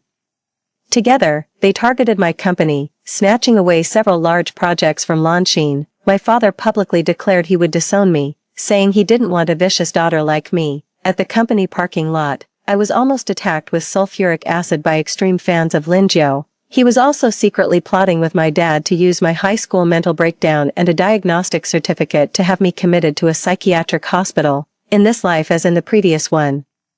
They only resort to such dirty tricks, but now, my counterattack begins, brother, as I was being defeated at every turn and unable to fight back. At that time, Lin Jiu won her first Best Actress award and her birthday was approaching. Lee Sun-ting held a grand celebration party for her. The venue was lavishly decorated, attended by many of her fans, and even featured a live stream. Lin Jiu, in a white cocktail dress, softly thanked her fans. Next, a video of fans sending their blessings was to be played. The big screen behind her flickered on. The footage was blurry and taken from a hidden angle, as if it was secretly filmed, in a makeup room on set. Another actress was adjusting her makeup in the mirror when Lin Jiu suddenly bumped into her. She grabbed the actress's hand and slapped herself with it. Then, with a smile in the stunned actress's eyes, she said, "The role I covet, who allowed you to compete with me, and you dare to make me your supporting actress. Do you know who my boyfriend is?" Lucire's CEO, Lee Sun-ting, "Wait until my boyfriend sees the injury on my face. Think about how you're going to apologize to me. No, rather think about what you'll do for a living after the video of you bullying me is released and you're blacklisted." The final shot was her staring meaningfully at the other actress's chest. "No," Lin Jiu screamed, rushing to block the screen, but it was too late. The fans at the venue exploded into chaos amidst the uproar. The names Lin Jiu and Lee Sun-ting rapidly climbed the trending topics. Hashtag Lin Jiu my boyfriend is Lee Sun-ting. Hashtag Lin Jiu birthday live. Hashtag Lin Jiu being bullied again. The number of comments skyrocketed at an alarming rate. Su Lan, sitting next to me, frantically typed on her phone, "Lin Jiu, how come wherever you go, you're bullied? Is the whole world against you?" Her comment quickly rose to the top of the hot comments. "Help, she's grabbing someone else to hit herself. She really went through with it. Her face is swollen. How can she prove she was bullied if not swollen? Don't call her Lin Jiu anymore. Change it to Lin T." If I remember correctly, the lead role of her award-winning movie was initially set for another actress who was quite popular before. After her intimate photos were leaked, she got shelved, couldn't get the role through auditions, and now, relying on slander and spreading rumors. Is that it? Amidst heated discussions, another video surfaced on the trending searches. It was recorded at a university abroad, filled with foreigners of various hair and eye colors. They burst into laughter after a Chinese international student spoke, mimicking her slightly imperfect pronunciation. The thin blonde man leading the mockery recited in a clear and precise tone, saying, "Do you know what this is? This is proper British English, joker." Then, I grabbed him by the collar and punched him in the face. I cursed back with a standard accent, "Laugh, laugh, laugh, what's so funny? Did you laugh like this at your father's funeral too?" He was furious and clamored for a one-on-one fight. I punched him again, poking his chin with the tip of my shoe. I smirked. "Do you know what this is? This is real Chinese Kung Fu." Mutt. The video was posted by an ordinary international student. "I'm also a girl born in the mountains, nearly thrown into the hearth for firewood by my grandmother at birth, unlike MS. Lin Jiu. There were no pianos in our village, nor a kindly benefactor providing a hefty monthly allowance, just me, who took nearly 30 years to muster the courage to step out and see the world, only to be mocked on my first day of studying abroad. I just can't stand it when people twist the truth and slander those who have helped me." The comments section was buzzing. Am I seeing this right? Is this Lu Xinxin who Lin Jiu accused of bullying and mocking her English pronunciation? Finally, someone speaks out, who in their village learns to play the piano for years. The whole story doesn't add up, yet so many believed it. Holy crap, she's so cool. The benefactor, isn't Lin Jiu's benefactor Lu Xinxin's brother, who knows if he's just trying to compete with his sister for the inheritance by slandering her. Then there's the video from my 18th birthday. Lin Jiu, in order to secure funding, jumped off a rooftop and falsely accused another girl from the orphanage of pushing her, captured on surveillance footage. The evidence against Lu Xinting wasn't just his attempted murder of Qin Jilan, to expand Lu's enterprises and seize projects. He and my father conducted countless disgraceful acts behind the scenes. I owe it to my mother for obtaining all this evidence. The last one involves Jiang Tian. He gaslit his own mother for 7 years, driving her to commit suicide in front of her husband. He traded his mother's life for a chance to enter the Jiang family. I spent a lot of money tying together clues from past and present lives, bringing these revelations to light on trending searches. Thanks to their prior manipulations, Countless people were already watching this feud unfold. When it came to criminal activities, the uproar was immediate. Onlookers hurriedly reported to the police. They had no chance to suppress the matter. Those who try to manipulate public opinion will ultimately perish by it. Are you satisfied with this ending? On the day my father and Lu Xingting were taken away by the police, my mother presented a divorce agreement. Lu Xingting couldn't believe it, shouting at her, "Mom, am I not your son? Why do you favor Lu Xingting over me? I'm your child too. Your father favored you, and I favor your sister." My mother sighed softly, sat down in front of him, and took a sip of tea. In this world, things are always fair, aren't they? The projects that the Lu and Jiang families collaborated on and snatched from me subsequently failed. Their charges now included economic crimes. I took over the severely weakened Lu enterprises and merged them into Lanqing. Then I met with Jiang Shermoon, who had regained control of the Jiang family. She is Jiang Tian's half-sister from the same father. Her parents had a business marriage. When I was young, I hated that woman, feeling she ruined my family, but later I realized, if my father hadn't cheated, none of this would have happened. There's no such person as Jiang Tian in this world. She picked up her coffee cup. Dying at the hands of her own son is her karma. I contacted her a year ago and we struck a deal. I would help her drag Jiang Tian out of the Jiang family and let her take control, but in return, she needed to assist me with various resource exchanges within the country, including this time's trending public opinion battle. Many of these were orchestrated by Jiang Shiyu. However, I'm curious, how did you guess that his mother's suicide was related to him? I smiled, but didn't reply, because in my past life, he did the same to me. Before the judgment was delivered, I went to visit some old acquaintances in prison. The first person I saw was my brother. He stared at me intently. I smiled. Don't look at me like that, brother. I know what you want to ask. Being kicked out like a stray dog. I've been through that once already. You don't think I've been living a life of luxury abroad these years, do you? During the toughest times, I could only catch brief moments of sleep each day. Apart from attending classes and dealing with company matters, I was busy connecting with various contacts. From the clues of my past life, I gathered evidence of the evil deeds of these three people. Because they were so adept and left no room for error, I believed it wasn't their first time. Evil people don't just become evil in front of me, in places I can't see. They surely bring even more darkness. I guessed right. Lu Xingting. Dad always said I don't resemble his daughter. He turned you into a ruthless bandit who would stop at nothing to achieve your goals, regardless of the law. Fortunately, I'm not like him. The second person I went to see was Lin Jiu. Her hair was disheveled, and her gaze was exhausted. Through the glass, her eyes were filled with intense hatred towards me. She could no longer maintain her innocent facade and hysterically asked why I didn't reveal the evidence earlier. Is it fun to play the victim? Of course, it's fun. Or why would you play that role for so long? I stood up. Of course, it's more interesting to let you think you've already won. I could have released this information earlier, but that wouldn't have been enough.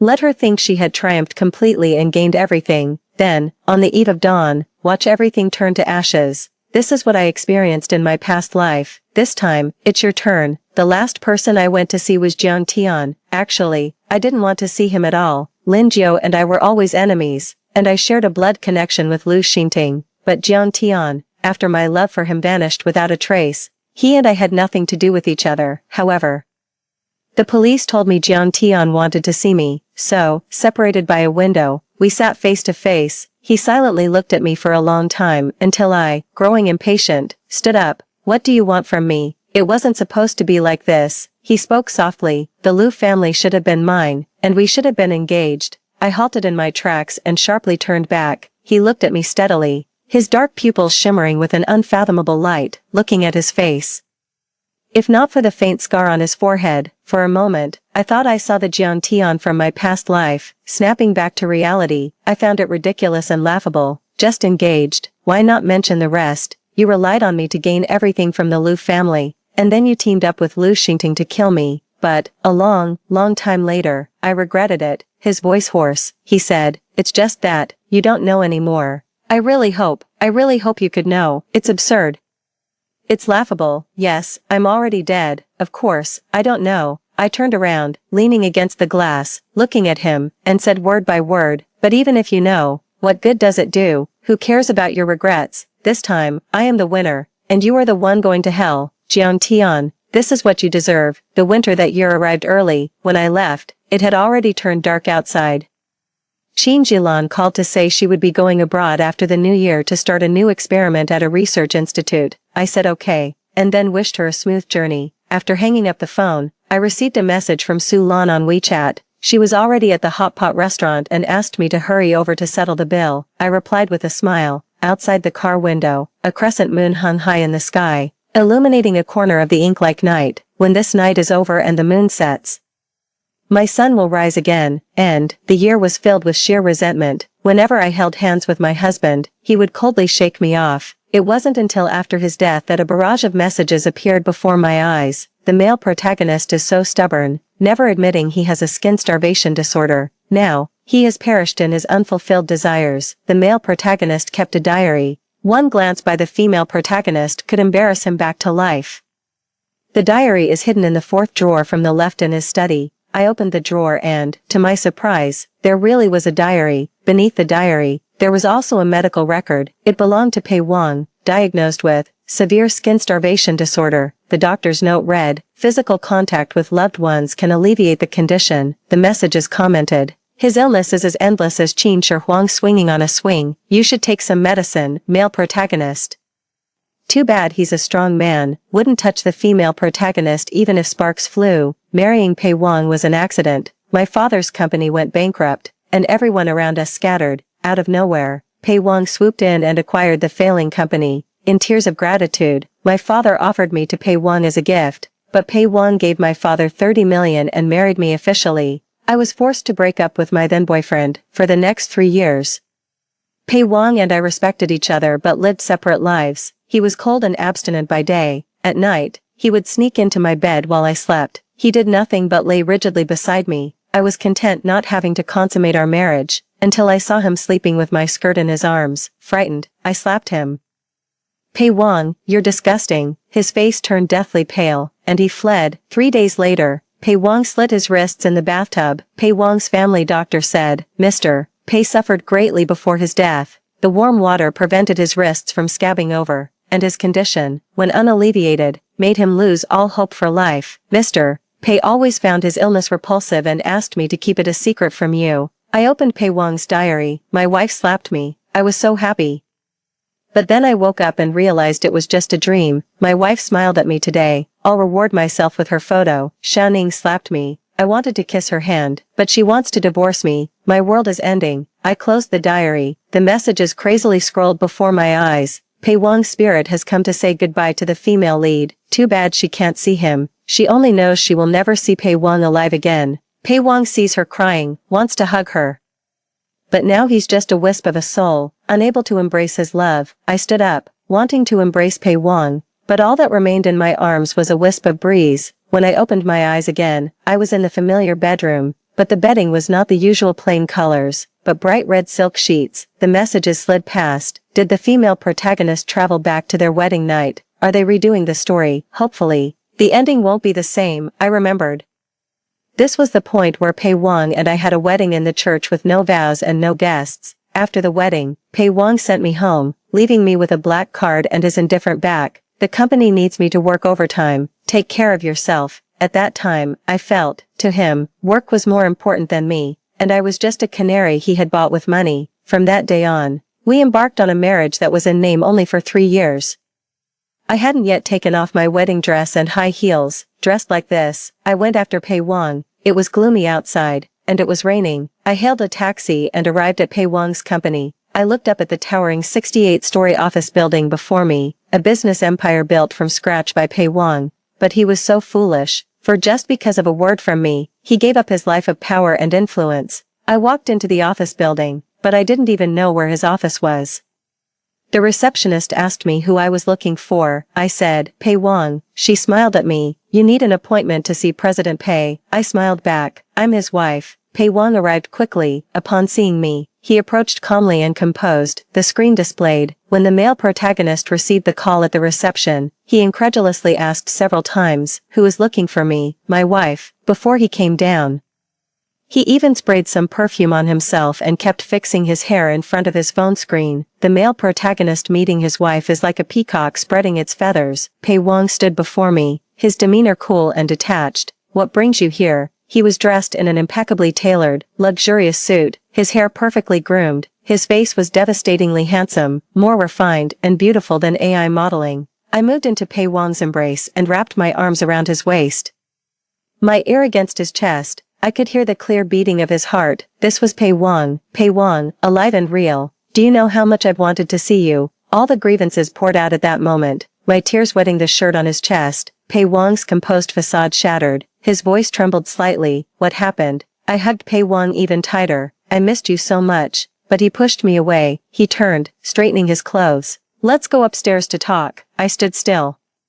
He looked down and saw my bare feet. Pei Wang hesitated for a moment, then lifted me up with one arm. The screen went wild with comments. Wow, is the male protagonist king? Who else would do a one-arm princess carry? During the hug, the male protagonist must have been tired from sticking out his butt, afraid of scaring the girl away. It's the first time the male protagonist is so close to the female protagonist. He must think she smells so good. He's ecstatic inside. I never expected Pei Wang to have this side. In Pei Wang's office, located on the top floor with a river view, he placed me on the sofa, heated some water, and wiped my feet with a towel. He kneeled in front of me, obedient like a big dog. I lifted his chin with my toe, forcing him to look me in the eye. Pei Wang, carrying me upstairs, wiping my feet, being so kind to me. What for? Pei Wang stared blankly at my lips moving, then coldly turned his head away. The screen commented. The male protagonist just can't handle it. His skin is thirsty, especially on rainy days. I'm going to die of anxiety. Male protagonist, go kiss her, hug her, tell her that even bitter fruits are fruits. Is it wrong to want to be with you forever? I turned over, pinning Pei Wang down, gripping his chin and demanding, did you marry me because you like me? Not really, but his body desperately wanted to be in contact with me. I let go of Pei Wang and stood up to leave.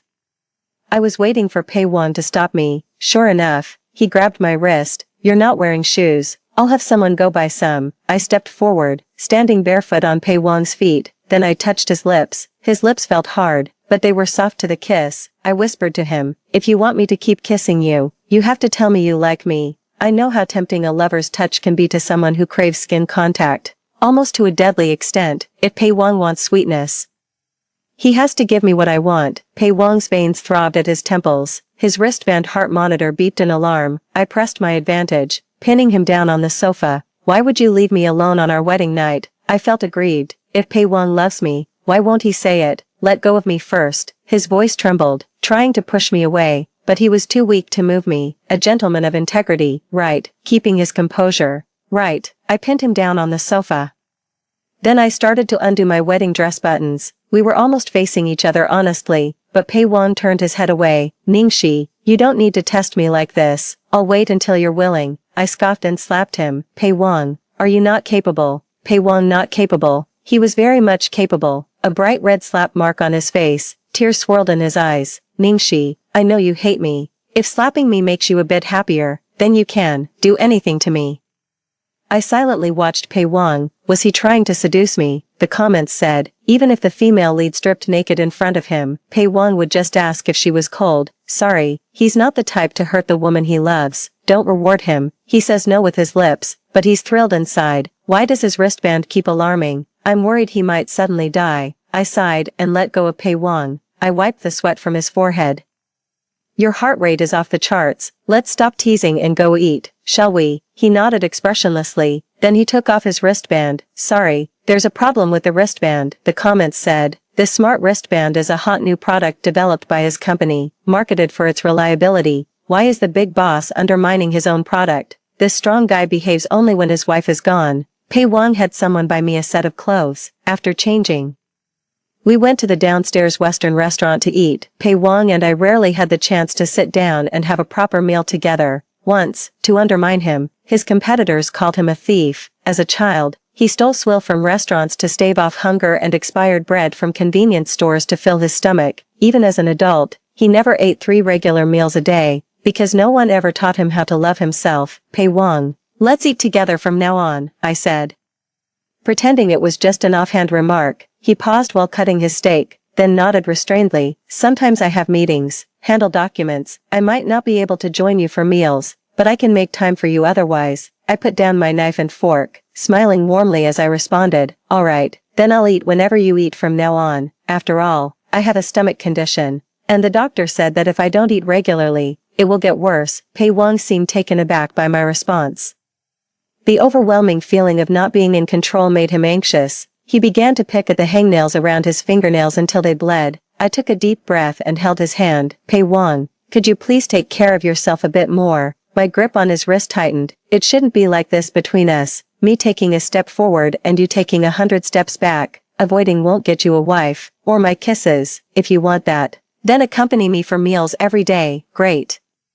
She's straightforward, there's hope for us. As for the heroine, out of 100 points, she only scores 22, the remaining 78, the male lead spoils her with. Pei Wang looked into my eyes as if searching for a reason to refuse. After a long pause, he averted his gaze and nodded almost imperceptibly. As we left the restaurant, we ran into Fu Tan, my ex-boyfriend of 3 years, whom I was supposed to marry. However, he had a severe heart condition.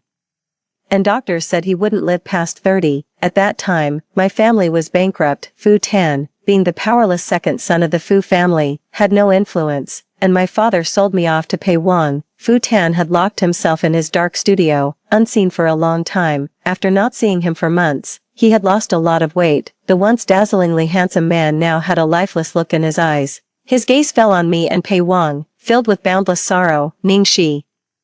Have you fallen for Pei Wang so quickly? What about the vows we made? What about the paths we walked together? Fu Tan clutched his chest, struggling to breathe. I supported him and searched for his medication. Calm down, you're having an attack. He pulled me into his embrace, his voice choked with emotion. Just hold me, and I'll be alright. Xiaoxi, can you wait for me? I will become your hero and rescue you from Pei Wang. I will take control of the Fu family and make you the lady of the house. From then on, no one can tear us apart. I was held in Fu Tan's arms, exchanging a look with Pei Wang, who stood beside us with a dark, stormy expression in his eyes. Comments streamed in. What's this? Does the second male lead also have a skin hunger issue? Needs the heroine's embrace to feel better. I hate these White Lotus types. It's over. Seeing the look in the male lead's eyes. The heroine's going to have a tough time when they get home. The male lead is crying. Come on heroine, comfort him. He needs a hug. Fu Tan stared at me blankly, lost in thought. In his previous life, just as he said, he quickly overthrew his elder brother from power. Once he gained authority, he went head-to-head with Pei Wang in the business world. Pei Wang's abilities are far from ordinary. The two of them exchanged blows, neither willing to give in. But I didn't want to be an object fought over by two men anymore. I pushed Fu Tan away. Then I walked step by step towards Pei Wang and took his hand. Let's go home. At the underground parking lot, Pei Wang, who had been silent for a while, finally spoke. Now that we're alone, you don't have to pretend anymore. You should go to Fu Tan. The audience commented, this is what a true partner looks like, even willing to accept a rival with such grace. If you really went to him, you wouldn't be happy. Weren't you just burning with jealousy when you saw her hugging the other guy? I was shocked as I looked at Pei Wang. His face was expressionless, delicate, and cold. Tear stains still marked his cheeks, making him look vulnerable like a big dog. I couldn't help but laugh and mischievously poked his cheek. Pei Wang, are you jealous? Pei Wang stubbornly turned his head away. No, really not. No. Pei Wang was really too beautiful. His jealous and angry look made it irresistible to tease him. I tiptoed and kissed his lips. Are you still angry? I asked him softly. Pei Wang breathed heavily. I'm not angry. I chuckled lightly and kissed him more intensely. The audience commented, in the past, he relied on cold showers when he was upset. Today, he finally found relief. Can the male lead understand this kiss? Isn't he gasping for air? He's almost suffocating. Pei Wang was inexperienced and had never felt the pleasure of intimate contact with a loved one. I gently patted his cheek. Breathe. Only then did Pei Wang seem to awaken, taking deep breaths. Then he eagerly leaned in for more kisses, but I pressed my finger against his lips. Pei Wang, can you tell me now if you're upset because of Fu Tan? Pei Wang looked like a wronged puppy. He buried his head in my neck, his voice muffled. I am upset, very upset. I stroked his soft hair. Then tell me. What do you want me to do? I want you to only look at me, hold me, kiss me. I held Pei Wang's face seriously and told him, see, isn't it much better to express your thoughts when you're angry and don't tell me? I can't make you feel better. If you're sad and keep it inside, I won't know to comfort you. Pei Wang nodded groggily, like a child dazed by happiness. I pinched his cheek. Good boy, baby. The audience went wild. Turns out you don't need to go to Panhong Garden to train a dog. The female lead is the master. Please release a dog training manual. Will the male lead call her wife or master from now on? Me. After getting caught in the rain, I came home and developed a fever. The doctor gave me a fever-reducing injection, and I drifted off into a heavy sleep. Pei Wang gazed at the sleeping figure before him, as if he were worshipping Aphrodite on Mount Olympus, the goddess, betrothed to the ugly and flawed Hephaestus by Zeus. Pei Wang felt that he, a broken man, was unworthy of such a divine woman. On this damp, rainy day, his skin felt as though countless ants were gnawing at his flesh and sanity. He was despicable, shameless, and vile. He thought to himself, since Ningxi is asleep, she won't see this disgusting side of me. He curled up on the adjacent sofa, indulging himself. Finally, Pei Wang regained his composure. He stood up and straightened his clothes. In the full-length mirror, he looked restrained, proper, and gently warm. This version of Pei Wang wasn't filthy or repulsive, but when his eyes met mine, Pei Wang's face turned deathly pale. When did you wake up? He asked. The comments flashed. She's been awake since you called her name. Oh no, I've spent money. Why is it all just talk? Don't just focus on yourself. Remember the female lead too. I looked at Pei Wang with a playful smile. What were you just doing? Why is your face so red? Exercising my body, he replied. I barely held back a laugh. So, when will you let me check the results? Pei Wang dashed out of the bedroom, fleeing the scene. The comments continued. What kind of man are you? I'm in a hurry. Can you two just go to the bedroom already? I sighed. Pei Wang really was difficult to win over. As the illness slowly receded like pulling silk, Pei Wang stayed home to care for me for several days. Throughout, I tried every trick in the book, but he never lost control in front of me. The comments said, the male lead, to hide his illness, ignored doctor's advice and took lots of medicine. The male lead is too insecure. He can't accept his illness. He desperately wants to be perfect in front of the female lead. Recently, the second male lead has been provoking him, and in anger, the male lead took him to a villa in the suburbs. He's been irritable from the medication these past few days, but he wants to be a good boy in front of the female lead, so he vents his anger on the second male lead instead. Watching the comments, I fell into deep thought. Pei Wang, in his past life, had shown strong possessiveness towards me. At a business gathering, I met Fu Tan. Fu Tan shattered a wine glass, spilling red wine on me. As Fu Tan helped me clean the stain, I glanced at Pei Wang, who had a stern face, and I politely declined Fu Tan's help. Unexpectedly, that smile drove Pei Wang mad. He and Fu Tan started fighting, almost as if he was fighting for his life, pinning Fu Tan to the ground and hitting him. This side of Pei Wang was too obsessive and extreme. Pei Wang should be in the study at this time. When I pushed open the door, a sickly sweet scent hit me. Pei Wang was at his desk, working on documents. What's that smell in the room? I asked. He hesitated in his response. The comments explained, it's medicine for his skin condition. The oral medicine he used before no longer works. Only this inhalable type can alleviate his symptoms now. This kind of medicine can become addictive if used too much. I frowned and opened the windows of the study. Fresh air entered, clearing much of the scent. I walked over to Pei Wang. He sat motionless in his chair, with documents still laid out on his desk. I looked down at Pei Wang's suit pants. Is this how Pei Wang handles his business? His energy really is boundless. With a playful smile, I embraced him. Their fingers interlocked. Is the medicine effective? Or am I? What did you say? I asked him again. Why didn't you tell me when you were sick? Pei Wang's blood seemed to stop flowing. You already know. I'm sorry, really sorry. I know I'm disgusting. I am like an unworthy dog, with such a disgusting disease. Don't leave me. Don't divorce me. Pei Wang's emotions teetered on the brink of collapse, fragile as if they would shatter at a touch. I seriously said to him, Pei Wang, you are beautiful. I really like your appearance. Your waist and abdominal muscles also feel great to touch. I wrapped my arms around his waist, and I don't mind being close to you. Pei Wang looked at me in shock. You, like me. I kissed his fingertips. If I didn't like you, why would I kiss you and hold you? But, Fu Tan said you love him more. If you lose interest in me later, you will abandon me. Pei Wang's tone carried a grievance he himself did not notice. I pinched his earlobe. Are you so afraid I'll leave you and abandon you? Are you afraid that if I go, there will be no one to treat your illness? He spoke hesitantly. I like you.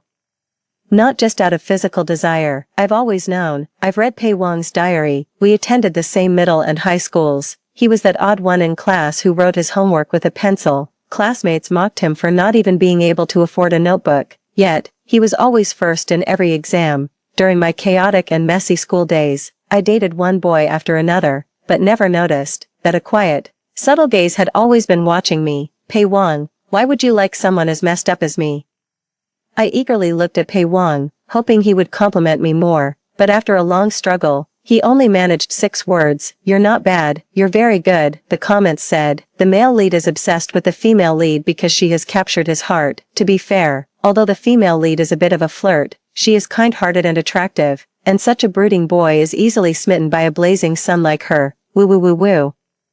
The sisters at the scene leave a string of mysterious numbers, 999969. Just as the atmosphere was getting ambiguous, my phone rang. It was an unknown number. I answered the call. On the other end was Fu Tan's weak voice. Xiaoxi, where are you? Pei Wang is too dangerous. Pack up, I'll take you away. Pei Wang beneath me instantly turned pale. I asked Fu Tan, what happened? I was locked in his remote mountain villa by Pei Wang.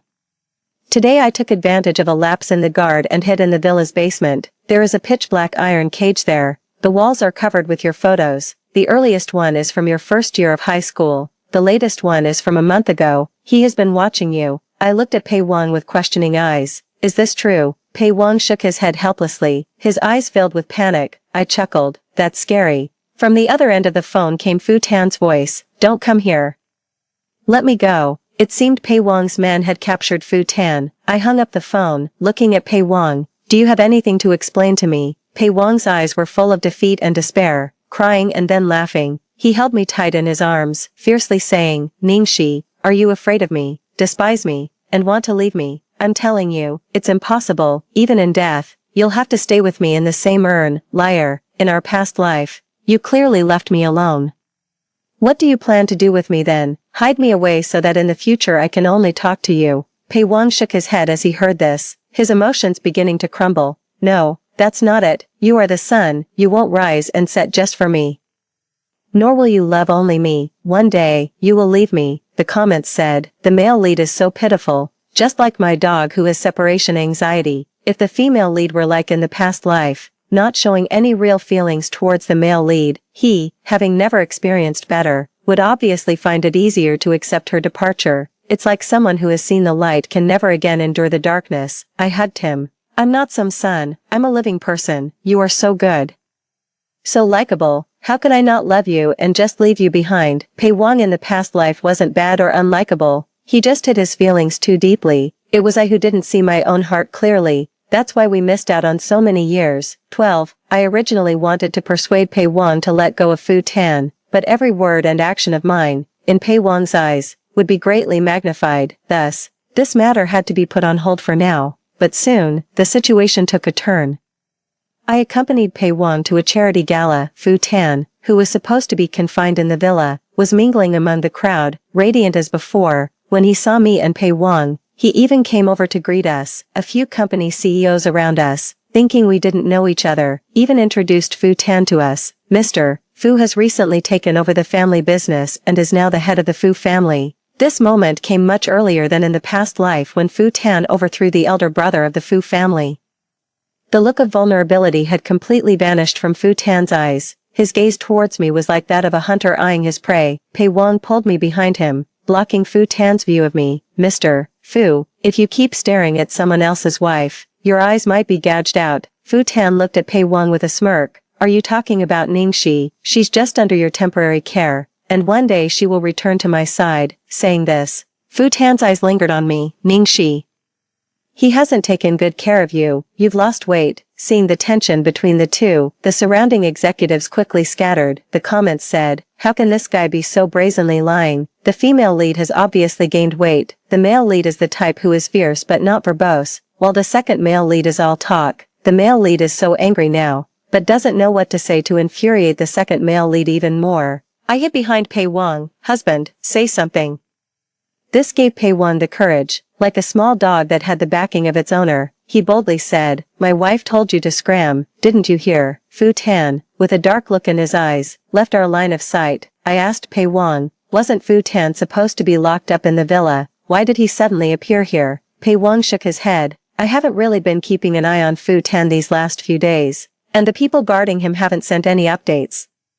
It seems now that Fu Tan has bribed those people. He's not as simple as we imagined. As the dinner was about to end, I received a message on my phone. Xiaoxi, I prepared a big surprise for you tonight. It was from an unknown number. A shiver ran through me. I had pushed Pei Wang to discuss a partnership. Somehow, my head started to feel heavy and foggy. Before my consciousness faded, I fell into someone's arms. When I opened my eyes again, I was in a pitch-dark basement. Pei Wang, is it you?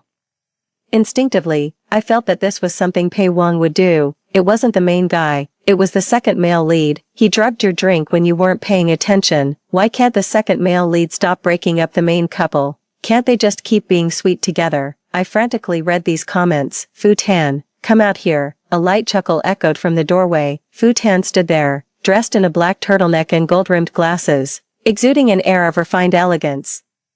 I had once complimented him on how good he looked in such outfits. Fu Tan smiled lightly at me. Xiaoxi, it's been a long time since I've seen you angry. The comments continued. Stay away from the female lead. This time it's not just scaring yourself. The second male lead is a pure yandere and a freak. The main guy is going crazy right now. Second male lead, second male lead, second male lead. Fu Tan frowned and clicked his tongue lightly. These comments are really annoying. I was shocked.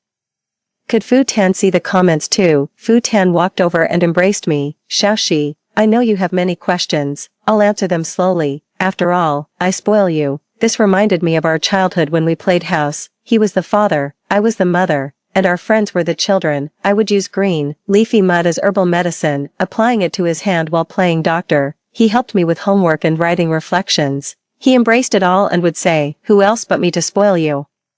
I looked at him in fear. Since when can you see the comments? He nuzzled my neck with his head. It was around the time those comments said that if I loved you, I should elope with you before you marry someone else. I rebuked him. You never loved me. Back then, my father handed me over to Pei Wang, a stranger, while you locked yourself in your studio to escape reality. They're not wrong. You are a cowardly loser. Yes, I am a loser. If I weren't such a cowardly loser, I would have taken you away before you fell in love with Pei Wang. I said tremblingly. You're terrifying. Unexpectedly, Fu Tan laughed. Do you find me terrifying? But isn't it Pei Wang whom you like, who is just as terrifying? I was horrified by Fu Tan, and tears began to fall. Fu Tan wiped my tears and continued. If you want to talk about terrifying, Pei Wang is the most terrifying. Have you ever wondered where your ex-boyfriends went after you got married? Mental asylums, dark mines.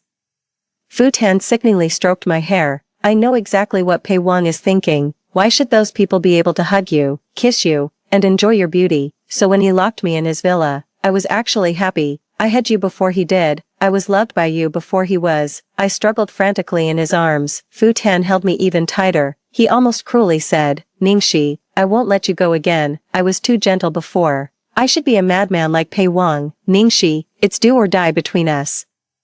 Fu Tan has lost his mind. He's not like Pei Wang. Pei Wang loves me and can't bear to hurt me. But Fu Tan, that madman, will stop at nothing when it comes to me. I decided to use a softer approach. Fu Tan, we grew up together. Don't be so harsh on me. I'll divorce Pei Wang. By acting like this, aren't you just being the homewrecker? After a long silence, the live comments started popping up. It looks like the heroine still loves the second male lead. Their childhood friendship is stronger than anything. Love it. The heroine and the second male lead are truly meant for each other. I hope he can be with her. Fu Tan saw these comments too. He quietly repeated the words from the comments. Childhood friends, a bond stronger than gold. Just when I thought the comments had calmed him down, he suddenly burst into laughter, waving his arms wildly as if to chase away the words. You're all lying to me. Fu Tan embraced me wildly, as if trying to merge me into his very flesh. I broke down crying, struggling frantically. The iron door of the basement crashed down with a loud bang. A figure appeared against the light, like a warrior descending from the heavens. Kicking Fu Tan against the wall, Fu Tan, curled up on the ground, spat out a few blood-stained teeth. Before he passed out, he muttered, I'm not a coward. Ningxi and I are the perfect match. I sat in Pei Wang's car, feeling wronged. Why did you only come to find me now? Pei Wang's eyes were red with blood vessels. When you disappeared, you left me a breakup note, remembering how kind you've been to me, your smiles. I thought you were just flattering me, making me lower my guard. I thought you had abandoned me, the comments said. The heroine shouldn't misunderstand the male lead. He slit his wrists after the second male lead kidnapped you. On the brink of death, he felt you crying and immediately fought to live. The male lead hasn't even bandaged his wrists, and here you are stabbing him in the heart again. Only then did I notice. Pei Wang's wrists were covered with crisscross scars. I remembered a past life. He lay in the bathtub, cold and stiff, lifeless. Eventually turning into a pile of cold ashes, I covered my mouth, holding back tears. Pei Wang held me, his tone gentle. Thank you, Ningxi, thank you for not abandoning me. Outside the car window, the bleak landscape swiftly receded. Pei Wang and I embraced in the car. We were slowly moving toward a future full of blossoming flowers. I need her to tell me herself that she hates me and doesn't want me. Only then would I willingly die. Today, my illness flared up again, but I dare not tell Ningxi.